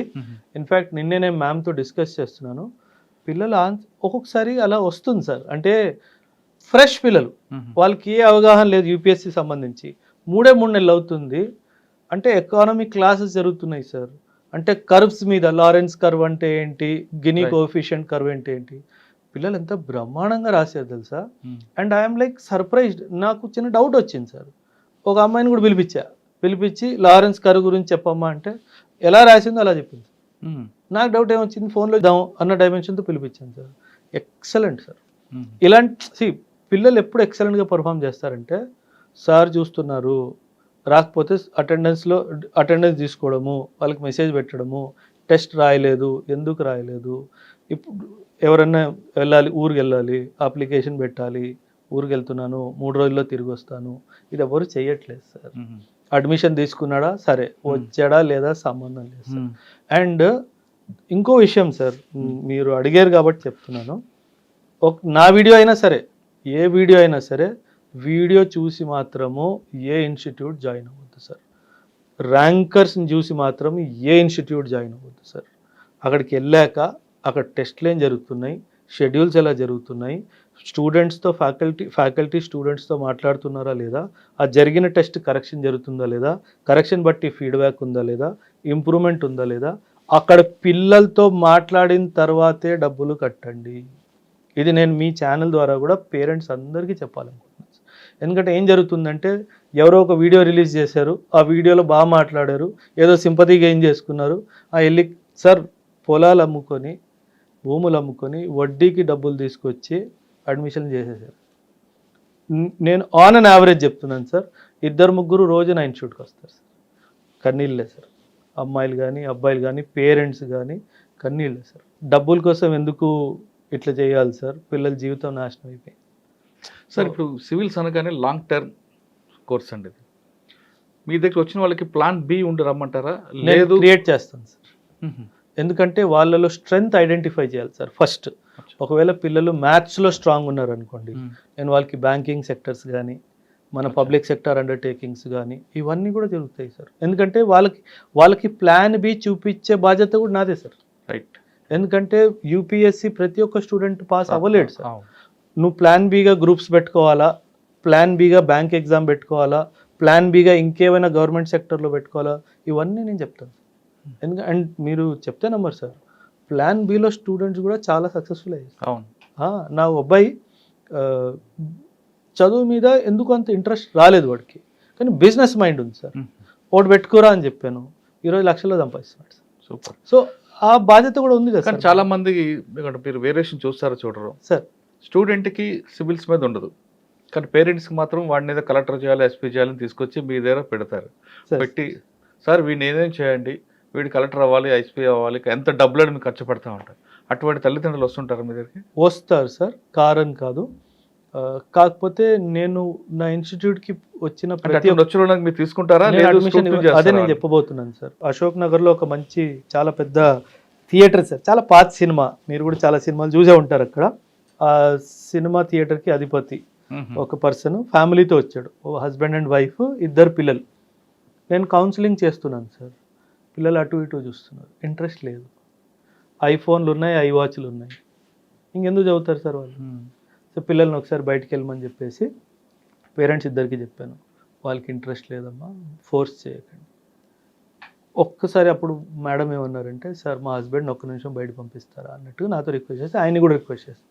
తను ఏమన్నారు తెలుసా సార్, డబ్బులు ఉన్నాయి సార్, డబ్బులు లేవని కాదు, హస్బెండ్ కూడా పెద్దగా ఏం చదువుకోలేదు, కానీ నేను వచ్చిన కుటుంబం చాలా చదువుకున్నవాళ్ళు సార్. నా పిల్లలు చదువుకొని ఏమన్నా హోదాలో ఉండాలి అన్న నా ఆశ సార్, దానికే తీసుకొచ్చాను అన్నట్టు చెప్పారు. తను బలవంతం చేస్తే వాళ్ళ అబ్బాయిని ఒక 10 రోజులు పంపించండి అమ్మా, 10 రోజులు కంటిన్యూ అయితే దాని తర్వాత పేమెంట్ చూసుకుందాం అన్నట్టుగా అన్నాను సార్. 2 రోజులు వచ్చాడు సార్, 3వ రోజు రాలేదు. సో నేను తలుచుకుంటే వాళ్ళిద్దరు డబ్బులు తీసుకొని వస్తారండి, నాకు సంబంధం లేదని అనవచ్చు సార్. కాకపోతే చాలా సార్లు నేను రిజెక్ట్ చేసింది సార్. మీ దగ్గరకు వచ్చిన స్టూడెంట్స్లో ప్రిలిమ్స్ పాస్ అయ్యారు అనుకోండి, వాళ్ళకి మెయిన్స్ సంబంధించినంత టఫ్ ఇచ్చుకుంటూ వాళ్ళకి బాగా మోటివేషన్ చేస్తారు. మెయిన్స్ కూడా అయ్యారు అనుకోండి, అవును సార్, ఇంటర్వ్యూ మాక్ ఇంటర్వ్యూలు పెడుతూ అవును వాళ్ళకి లాస్ట్ వరకు మీరు సపోర్ట్ సార్. చేస్తారు. ప్రిలిమ్స్లోనే పోయిన వాళ్ళకి ఏం చెప్తారు మీరు? Mentorship program sir. అక్కడే నేను సార్ మీరు చెప్తే నమ్మరు సార్, పాస్ అయిన పిల్లల్ని నేను పట్టించుకోను సార్, నేను ఫెయిల్ అయిన పిల్లల్ని పట్టించుకుంటాను. నా గ్యాంగే వాళ్ళు సార్. ఎందుకంటే పాస్ అయిన వాడు పాస్ అయిపోతాడు సార్, ఫెయిల్ అయిన వాడిని పాస్ చేయించాలి సార్. అక్కడే కదా కిక్ వచ్చేది. నేను ఐ ఆల్వేస్ టెల్, గోల్డ్ని డైమండ్ చేయడంలో కిక్ లేదు సార్, స్టోన్ని డైమండ్ చేయాలి. అంటే వాడు చదవట్లేదు ఎంత చెప్పినా అది ఐడెంటిఫై చేసి వాడిని మోటివేట్ చేసి బుక్స్లో తీసుకొని రావాలా, అప్పుడు రిజల్ట్ వస్తుంది సార్. అది దట్ విల్ గివ్. అంటే పిల్లలు నా దగ్గర విలేజ్ బ్యాక్గ్రౌండ్ రా సార్, అసలు ఏమీ తెలీదు, ఒక సెంటెన్స్ గ్రామటికల్ మిస్టేక్ లేకుండా రాయడం తెలీదు. వాళ్ళు ఆన్సర్ రాయాలి, నేను గుడ్ రాయాలి, అది నా ఏం సార్. సో అది దట్ గివ్స్ ద కిక్. అప్పుడు నిన్న రాత్రి కూడా నేను 10:40 ఇన్స్టిట్యూట్ నుంచి ఇంటికి వెళ్ళాను సార్. అమ్మ తిట్టింది, ఏంట్రా ఇది వచ్చే టైం, పిల్లలతో ఉన్నాను సార్, నాకు టైం తెలియదు సార్. పిల్లలతో ఉంటే అసలు ఏం ఫుడ్డా ఏదో అసలు అన్నీ మర్చిపోతాను సార్. సార్ మీ దగ్గర వచ్చిన స్టూడెంట్స్కి హాస్టల్ ఫెసిలిటీ కూడా ఉందా? అంటే నేను ఇవ్వను సార్, ఎందుకంటే అది మేనేజ్మెంట్లో టైం చాలా పోతుంది sir. But I have people who take care of. మీ దగ్గరకు వచ్చిన వాళ్ళకి అంటే ఓన్లీ క్లాసులు తీసుకుంటారా, మెటీరియల్ కూడా మీరు సప్లై చేస్తారు? మొత్తం సార్, మీరు class notes, class handouts, daily current affairs, study material, mains answer writing support అన్నీ నేనే చేస్తాను సార్. మీరే బుక్ కొనాల్సిన అవసరం లేదు. మొత్తం యూపీఎస్సీ జర్నీలో మీరు మాట్లాడిన ప్యాకేజ్ అంతా అందులో everything, mentorship including NCERT classes ఫ్రీగా ఇస్తాను, పర్సనల్ మెంటర్, ఇది తప్పు ఇది తప్పు ఇది తప్పు ఇది కరెక్ట్ గుడ్ తిట్టడం అన్నీ జరుగుతాయి సార్. ఎవ్వరు ఇవ్వట్లేదు సార్, పిల్లలు వచ్చారా పోయారా మనకు సంబంధం లేదన్నట్టు ఉంటారు. కానీ చాలామంది ఢిల్లీ వెళ్తేనే సివిల్స్ అనుకునే వాళ్ళకి మీరు ఇచ్చే మెసేజ్ అది ఒక పెద్ద అపోహ సార్. అండ్ ఇప్పుడు పక్కన పెడితే సార్, హెల్త్ పరంగా పిల్లలు చాలా సఫర్ అవుతున్నారు సార్. నా సిన్సియర్ అడ్వైస్ పేరెంట్స్కి ఏంటంటే, హెల్త్ అసలు గమనించైనా సరే మీరు ఢిల్లీకి పిల్లల్ని పంపించొద్దు, అక్కడ కల్చర్ కూడా బాగాలేదు సార్. అంటే డ్రగ్ మెనేస్ అన్నది చాలా డీప్ రూటెడ్ అయిపోయింది సార్. ఇక్కడ హైదరాబాద్లో పర్వాలేదు, ఢిల్లీలో వాళ్ళకి ఏదైతే దొరుకుతుందో నేను హైదరాబాద్లో ఇస్తాను. That's my promise sir. As a soldier I'm making a promise. వాళ్ళకి ఇన్ఫ్యాక్ట్ మీరు చెప్తే నమ్మరు, ఈ సంవత్సరము ఢిల్లీ నుంచి 11 మంది పిల్లలు రిటర్న్ వచ్చి నా దగ్గర మెంటర్షిప్ జాయిన్. ఎందుకంటే వాళ్ళకి ఎవరు దొరకలేదు సార్ అక్కడ. అది పెద్ద బావి లాంటిది సార్ ఢిల్లీ. ఎందుకంటే మీరు ఇమాజిన్ చేయండి, ఒక పెద్ద ఇన్స్టిట్యూట్లో 36,000 మంది ఉన్నారు సార్, 36,000 స్టూడెంట్స్. ఒక క్లాస్ రూమ్లో 800 మంది, 800 students in one class room. Interaction ఏది? సో అది జరగదు సార్, క్వాలిటీ రాదు సార్. ఇంకొక ఎలిగేషన్ బయట ఉందండి, అంటే ఇన్స్టిట్యూషన్ మీద. సార్ మాకు ఇంట్రెస్ట్కి వస్తారు సార్, ప్రిలిమ్స్ ఆయనే కష్టపడతాడు, అవును సార్, మెయిన్స్ ఆయనే చదువుకుంటాడు, పాస్ అవుతాడు, కానీ ఏ ఇన్స్టిట్యూషన్కి సంబంధం లేదు. కానీ మాక్ ఇంటర్వ్యూలకు పిలిచి కూర్చోపెట్టి ఒక మాక్ ఇంటర్వ్యూ చేసుకొని సార్ పంపిస్తారు. ఆయన బై లక్ ర్యాంక్ కొట్టాడంటే ఈ స్టూడెంట్ మా స్టూడెంట్ అంటూ ప్రకటన చేసుకుంటుంటారని కొంతమంది స్టూడెంట్స్ చెప్తుంటారు. అది 100% true sir. Competition commission of India last ఇయరే దీన్ని అరెస్ట్ చేయడానికి ఒక గైడ్ లైన్స్ ఇచ్చింది సార్. ఓకే, మీ దగ్గర ఆ స్టూడెంట్ ఏం చదివాడు, మీరు యాడ్ వేసినప్పుడు పేపర్లో ఆయన ఏ స్టూడెంట్ మీద అది రాయాలి. మీరు చెప్తే నమ్మరు sir, all over India I was the only person, 36 ranks వచ్చాయి sir. I was the only person who wrote mentorship support, foundation class, interview support. నేను ఒక్కడనే సార్. డీటెయిల్గా పిలుచుకున్నారు. నేను మీకు కావాలంటే మీకు ఇస్తాను, మీరు పెట్టండి సార్. అందులో హిందూ పేపర్లో ఫుల్ పేజ్ యాడ్ ఇచ్చాను sir with all the details. అచ్చా, మీరు ఏ పార్ట్ ఇచ్చారో ఆ పార్ట్ మీరు ఎస్టాబ్లిష్ చేసుకున్నారు. అది తప్పేం కాదు. ఇప్పుడు కొంతమంది కూర్చొని చిట్ చాట్ చేశారు సార్, చిట్ చాట్ చేసేందుకు కూడా వీడు మా స్టూడెంట్ అని చెప్పుకుంటున్నారని వాళ్ళు. మీరు ఏం మాట్లాడుతున్నారో నాకు తెలుసు, ఎవరి గురించి మాట్లాడుతున్నారో తెలుసు. ఆ అమ్మాయి చాలా గట్టిగా ఆయనకి చెప్పింది, ఇంకోసారి ఇలా చేస్తే బాగుంది. అది జరిగింది సార్. సార్, ఒక స్టూడెంట్ ఒక టీచర్ని బెదిరించింది అంటే ఆ టీచర్ అంత ఇది చేయాలి. సార్ సాధారణంగా ఈ ప్రొఫెషన్‌లోకి అంటే లెక్చరర్స్ ఉండొచ్చు, ప్రొఫెసర్స్ ఉండొచ్చు కానీ ఆ ఇన్‌స్టిట్యూషన్ పెట్టి ఎస్టాబ్లిష్ చేసిన ఆఫీసర్‌కి గాని లేదంటే సీఈఓ గాని లీడ్ చేసే పర్సన్‌కి క్వాలిఫికేషన్ ఉండాలంటారా? వద్దంటారా? ఉండాలి సార్. ఉండకపోతే కమర్షియల్ మైండ్ సెట్ వచ్చేస్తుంది. That is the reason why. అందుకే మీరు ఎప్పుడైనా గమనించండి సార్. ఇప్పుడు నేను ఇంట్రొడక్షన్‌లో ఏం చెప్పాను? ఐయామ్ ది అకాడమిక్ డైరెక్టర్ అని చెప్పాను. Any decision related to academics I am the final authority, not even the management, as per the terms of agreement. నేను ఇది పిల్లలకి ఇవ్వాలి అంటే నో అని చెప్పే అధికారం ఎవ్వరికీ లేదు. మీరేమైనా చేసుకోండి, manage how to run the institute, రెంట్లు ఎలా కట్టుకోవాలి, జీతాలు ఎలా ఇవ్వాలి, అది మీకు హెడేక్. నాది స్టూడెంట్కి ఇది ఇవ్వాలి, ఇది నా ఫైనల్ డిసిషన్. సో అందుకే ఏకమైస్ అకాడమీలో సార్ ఎనీ డిసిజన్ సంబంధించి మీటింగ్ ఉంటే student is in the centre of the decision making. స్టూడెంట్కి ఇది సెట్ అవుతుందా, అవ్వదు, నెక్స్ట్ పాయింట్ కిల్డ్, అక్కడ ఎండ్ అయిపోతుంది. ఇప్పుడు మేనేజర్స్ ఉన్నారు కదా సార్, పనిచేసే వాళ్ళు, వాళ్ళకి అర్థమైపోయింది ఇప్పుడే ఇది ఒకసారి కొట్టేస్తారు, ఇది ఒకసారి వాళ్ళు ముందే కొట్టేసుకుంటారు sir. So that is where I'm పిల్లలు లైక్ చేస్తారు. అచ్చా సార్, కొన్ని కాలేజెస్ కానీ కొన్ని స్కూల్స్ తీసుకోండి, కార్పొరేట్ స్కూల్స్ 6th క్లాస్ నుంచే సివిల్స్ ఫౌండేషన్ అని పెద్ద పెద్ద యాడ్లు ఇచ్చుకుంటే లక్షలు పెడుతూ సెపరేట్ క్యాంపస్ పెడుతుంటారు. అసలు 6th క్లాస్ వరకు సోషల్ సైన్స్ మ్యాథ్స్ ఇవి చదవకుండా డైరెక్ట్గా సివిల్స్ వరకు సంబంధించిన ఫౌండేషన్ కోర్స్ అనేది సూటబుల్ అవుతుంటారా? అంటే అది మనం పిల్లలతో చేసే ఒక చాలా పెద్ద తప్పు సార్. చేయకూడదు sir. Because child has to learn all the subjects up till an age. Intermediate వరకు చైల్డ్ని డిస్టర్బ్ చేయకూడదు సార్. ఎందుకంటే ఆ ఏజ్లో వాళ్ళు ఇంకా మైండ్ గ్రో అవుతుంది సార్. వాళ్ళకి ఏం అవ్వాలి, అటు సమాజం ఏంటి, నేను ఈ సమాజానికి ఏం తిరిగి ఇవ్వాలి, నా హోదా ఏం ఉండాలి, ఈ ఆలోచన ఇంకా బిల్డ్ అవుతున్నాయి సార్. వాడు బేసిక్ సబ్జెక్ట్ తెలియాలి కదా. తెలియాలి సార్. అండ్ సబ్జెక్టే కాదు సార్, మేబీ వాడికి ఒక ఆర్టిస్ట్ అవ్వాలని ఉండొచ్చు, ఒక స్పోర్ట్స్ మెన్ అవ్వాలని ఉండొచ్చు. మనము we will influence their mind. అది చేయకూడదు. నేను సార్ మీరు యాక్చువల్లీ కరెక్ట్గా ఈ పాయింట్ తీసుకొచ్చారు. పేరెంట్స్ వస్తారు సార్, పిల్లలు 4th 5th స్టాండర్డ్ పిల్లలు ఏవో తోడొచ్చారు అనుకుంటాను, సడన్గా స్టూడెంట్ ఎవరంటే వీళ్ళని చూపిస్తారు. నేను లిటరల్లీ తిట్టి పంపిస్తాను సార్. ఇంకొకసారి నాకు కానీ ఇన్స్టిట్యూట్ కానీ ఫోన్ చేస్తే బాగోదు. బట్ వేరే ఇన్స్టిట్యూట్ వాళ్ళు అడ్మిషన్ తీసుకుంటున్నారు, మీరు చెప్తే నమ్మరు sir. 3rd class student, degree student ఒకే క్లాస్ అటెండ్ అవుతున్నారు. అంటే parents have lost it sir. Institute వాడికి ఏముంది, డబ్బు వస్తుంది, వాడికి 25,000 30,000 నెలకు అంటాడు, సంవత్సరానికి అంటాడు. వాడు పెద్దగా అయ్యేంత వరకు వస్తూనే ఉంటాయి కదా సార్ డబ్బులు. గుడ్డిగా డబ్బులు వేసేస్తున్నారు సార్. అంటే అదొక క్రేజ్ అయిపోయింది సార్. కానీ అది నేను సపోర్ట్ చేయను sir. Never never sir, never. Intermediate okay, intermediate తర్వాత okay, but not before intermediate. అది నేను ఎప్పటికీ సపోర్ట్ చేయను సార్. ఫైనల్గా చెప్పండి, హైదరాబాద్లో చాలా ఇన్స్టిట్యూషన్ ఉన్నాయి సార్ సివిల్స్ సంబంధించింది. సార్ ఎక్కడ చూసినా సరే మనం మష్రూమ్స్ లాగా కనిపిస్తుంది. అవును సార్. కానీ మీ దగ్గర ఎందుకు చేరాలి సార్? Simple sir. నేను మీ ర్యాంక్ అయితే గ్యారంటీ చేయను సార్. మీకు బాగా నేర్పిస్తాను, అన్నీ బాగా చెప్తాను. ఏ రోజు యాజ్ ఎ స్టూడెంట్ కానీ మీరు పేరెంట్స్కి కాల్ చేసి నాన్న తప్పు జరిగిపోయింది, మనం తప్పు ప్లేస్లో వచ్చాము అని చెప్పే అవకాశం మీకు ఇవ్వండి సార్. యాజ్ ఎ నేను ఎప్పుడు చెప్తాను sir, I don't deal with any financial part of the institute.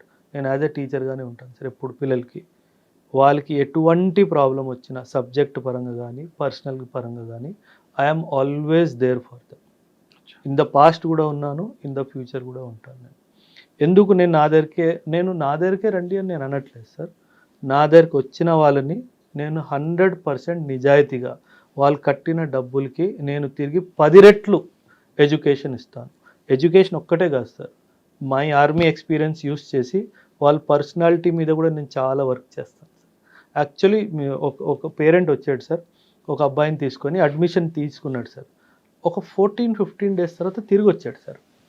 ఏదో ఇష్యూ ఉందేమో అనుకొని 2 సార్లు కూర్చోమంటే, సార్ ఆ అబ్బాయి జాయిన్ అవుతాడంటే ఏదో వచ్చాను సార్, ఏదో వీడు సరదా కదా అని చెప్పేసి అన్నాను.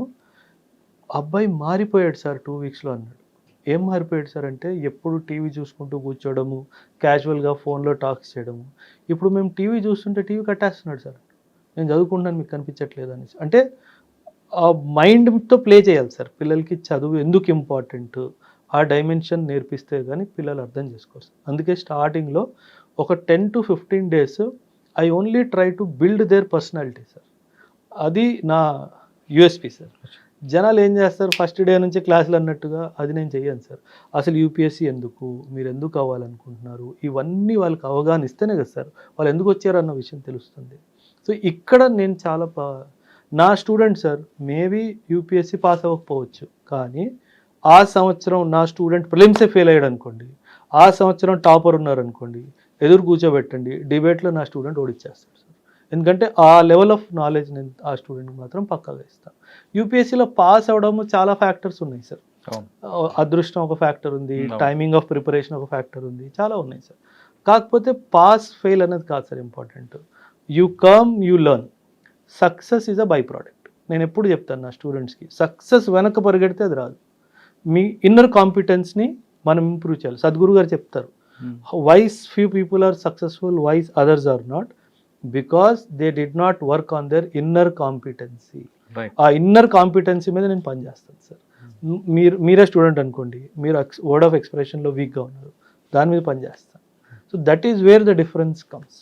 ఏ స్టూడెంట్ మీరు కెమెరా తీసుకొని ఇన్స్టిట్యూట్కి రండి సార్, లైవ్ వెళ్ళిపోదాం, ఒక్క స్టూడెంట్ కూడా నెగటివ్గా మాట్లాడు, దట్స్ మై గ్యారంటీ. సో ఎందుకంటే I'm giving the best supports, that's the idea. Sir మీ దగ్గరకు వచ్చేవాళ్ళు సివిల్స్ సాధించాలి, ఆ గోల్ రీచ్ అవ్వాలి అని వచ్చేవాళ్ళు రకరకాల ఇష్యూస్ చెప్తుంటారు. డిస్ట్రాక్షన్స్, ఇది వద్దు, ఇది కావాలి, అది కావాలి, ఇది కావాలి, ఈ ఆప్షన్ కావాలి, ఆ ఆప్షన్ వద్దు, ఇటువంటి ఆలోచన వచ్చిన వాళ్ళకి మీరు చెప్పేదేనండి. సార్ ఆప్షనల్ ఒక క్వశ్చన్ మీరు రేస్ చేశారు. ఆప్షనల్ జనరలీ మార్కెట్లో ఏం జరుగుతుందంటే సార్, ఏదైతే ఇన్స్టిట్యూట్ డైరెక్టర్ ఉన్నారో తను ఏ ఆప్షన్లు చెప్తారో పిల్లలకి అదే ఫోర్స్ఫుల్ అదే ఆప్షన్లు ఇచ్చేస్తున్నారు. ఇంట్రెస్ట్ లేకపోయినా సరే ఫోర్స్ఫుల్లీ.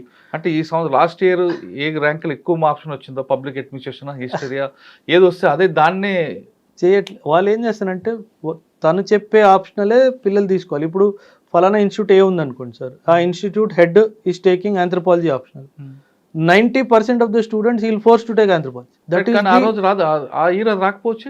అలాగని కాదు సార్, స్టూడెంట్కి ఆ సబ్జెక్ట్ అవగాహన లేకపోతే ఎలాగా, ఇంట్రెస్ట్ లేకపోతే ఎలాగా. సో అక్కడ తప్పు జరుగుతుంది సార్ పిల్లలతోటి. సో ఎప్పుడైనా సరే నా అభిప్రాయం ఏంటంటే సార్, ఒక ఇన్స్టిట్యూషన్ హెడ్ ఆప్షనల్ సబ్జెక్ట్ చెప్పొద్దు సార్. ఆప్షనల్ సబ్జెక్ట్ తను చెప్పాడు అంటే 99% స్టూడెంట్స్ని తన వైపే లాక్కుంటాడు. అందుకే నేను ఇప్పుడు పొలిటికల్ సైన్స్ ఇంటర్నేషనల్ రిలేషన్స్ నా ఆప్షనల్ సార్, ఆంథ్రోపాలజీ నేను చదువుకున్న ఆప్షనల్ సార్. నేను చెప్పలేక కాదు, మేడం కూడా చెప్తారు సార్ మీరు ఆప్షనల్ చెప్పొచ్చు కదా, కొన్ని డబ్బులు మిగులుతాయి అనేసి. No, because if I teach optional I will force the student to join. స్టూడెంట్కి ఏ సబ్జెక్ట్ ఇంట్రెస్ట్ అదే ఆప్షన్ తీసుకో. ఇంట్రెస్ట్ కానీ, కెపాసిటీ కానీ, ఆ టీచర్ ఫెసిలిటీ అవైలబుల్ కానీ, ఆ సంవత్సరం ర్యాంకులు ఎలా వస్తున్నాయో, ఆన్ టాప్ ఆఫ్ ఎవ్రీథింగ్ ఆ అబ్బాయికి అమ్మాయికి అందులో ఇంట్రెస్ట్ ఉందా లేదా, అది చాలా. క్వశ్చన్ అడిగా మీకు, ఇది వద్దు అది వద్దు సార్. యూపీఎస్సీయే కాదు sir, any student any competitive ఎగ్జామ్కి ప్రిపేర్ అవుతున్నప్పుడు 4 విషయాల్ని పక్కాగా అవాయిడ్ చేయాలి sir. Crime, cinema, cricket, politics. ఈ 4 ఎవరైతే ప్రిపరేషన్ స్టేజ్లో అవాయిడ్ చేస్తారో ఎవ్వడు తన్ని ఆపలేడు సార్. ఒక గోల్డెన్ రూల్ ఉంది సార్, 1000 days రూల్ అనేసి.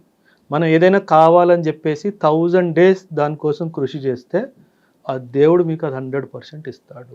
ఈ 4 ఏవంటే crime, cinema, cricket, politics. Politics అనేది మనకి జనరల్ నాలెడ్జ్ కదా.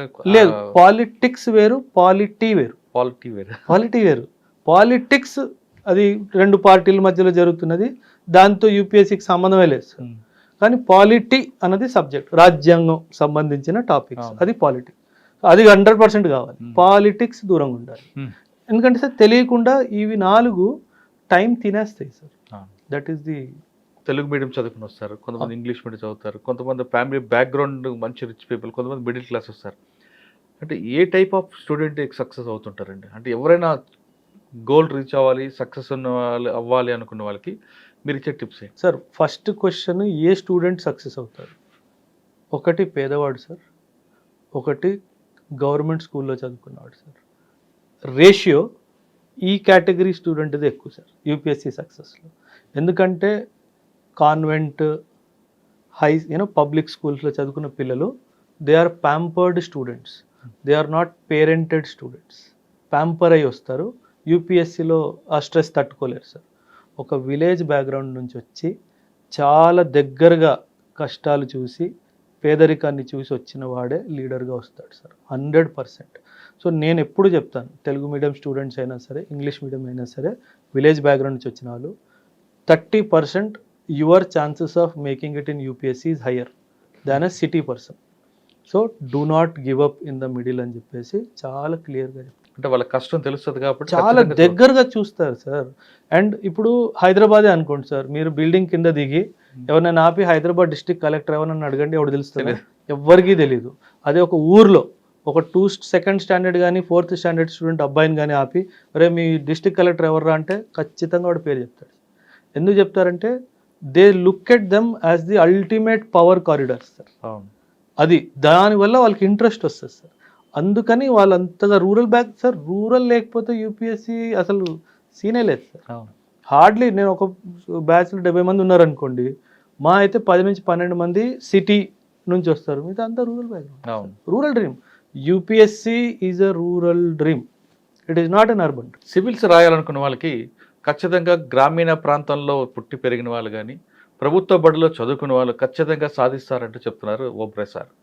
ఇక్కడికి మా దగ్గరకు వచ్చిన వాళ్ళకి ర్యాంక్ ఇస్తానని గ్యారంటీ ఇవ్వకపోయినా వాళ్ళకి పర్సనాలిటీ డెవలప్మెంట్, మెంటల్లీ స్ట్రెంగ్త్ మాత్రం ఖచ్చితంగా మా ఇన్స్టిట్యూషన్ ఇస్తుంది. వాళ్ళు రేపు తమ కాళ్ళపై నిలబడి వాళ్ళకి వాళ్ళు సంపాదించుకోవడం కాకుండా ఎదుటి వాళ్ళకి ఒక రోల్ మోడల్గా ఉండే విధంగా మా ఇన్స్టిట్యూషన్ రెడీ చేస్తుందంటూ ఆ విషయంలో పర్ఫెక్ట్ అంటూ ఆయన ఛాలెంజ్ చేస్తున్నారు. ఇది ఓబ్రే గారితో ఎక్స్క్లూజివ్ ఇంటర్వ్యూ. వచ్చే వారం మరొక ఇష్టం మళ్ళీ కలుద్దాం. అందరికి నమస్తే. Thank you. నమస్తే sir. Thank you very much sir, పిలిచినందుకు, మీతో మాట్లాడినందుకు చాలా బాగా చాలా బాగా నచ్చింది. Sir. Right sir, thank you.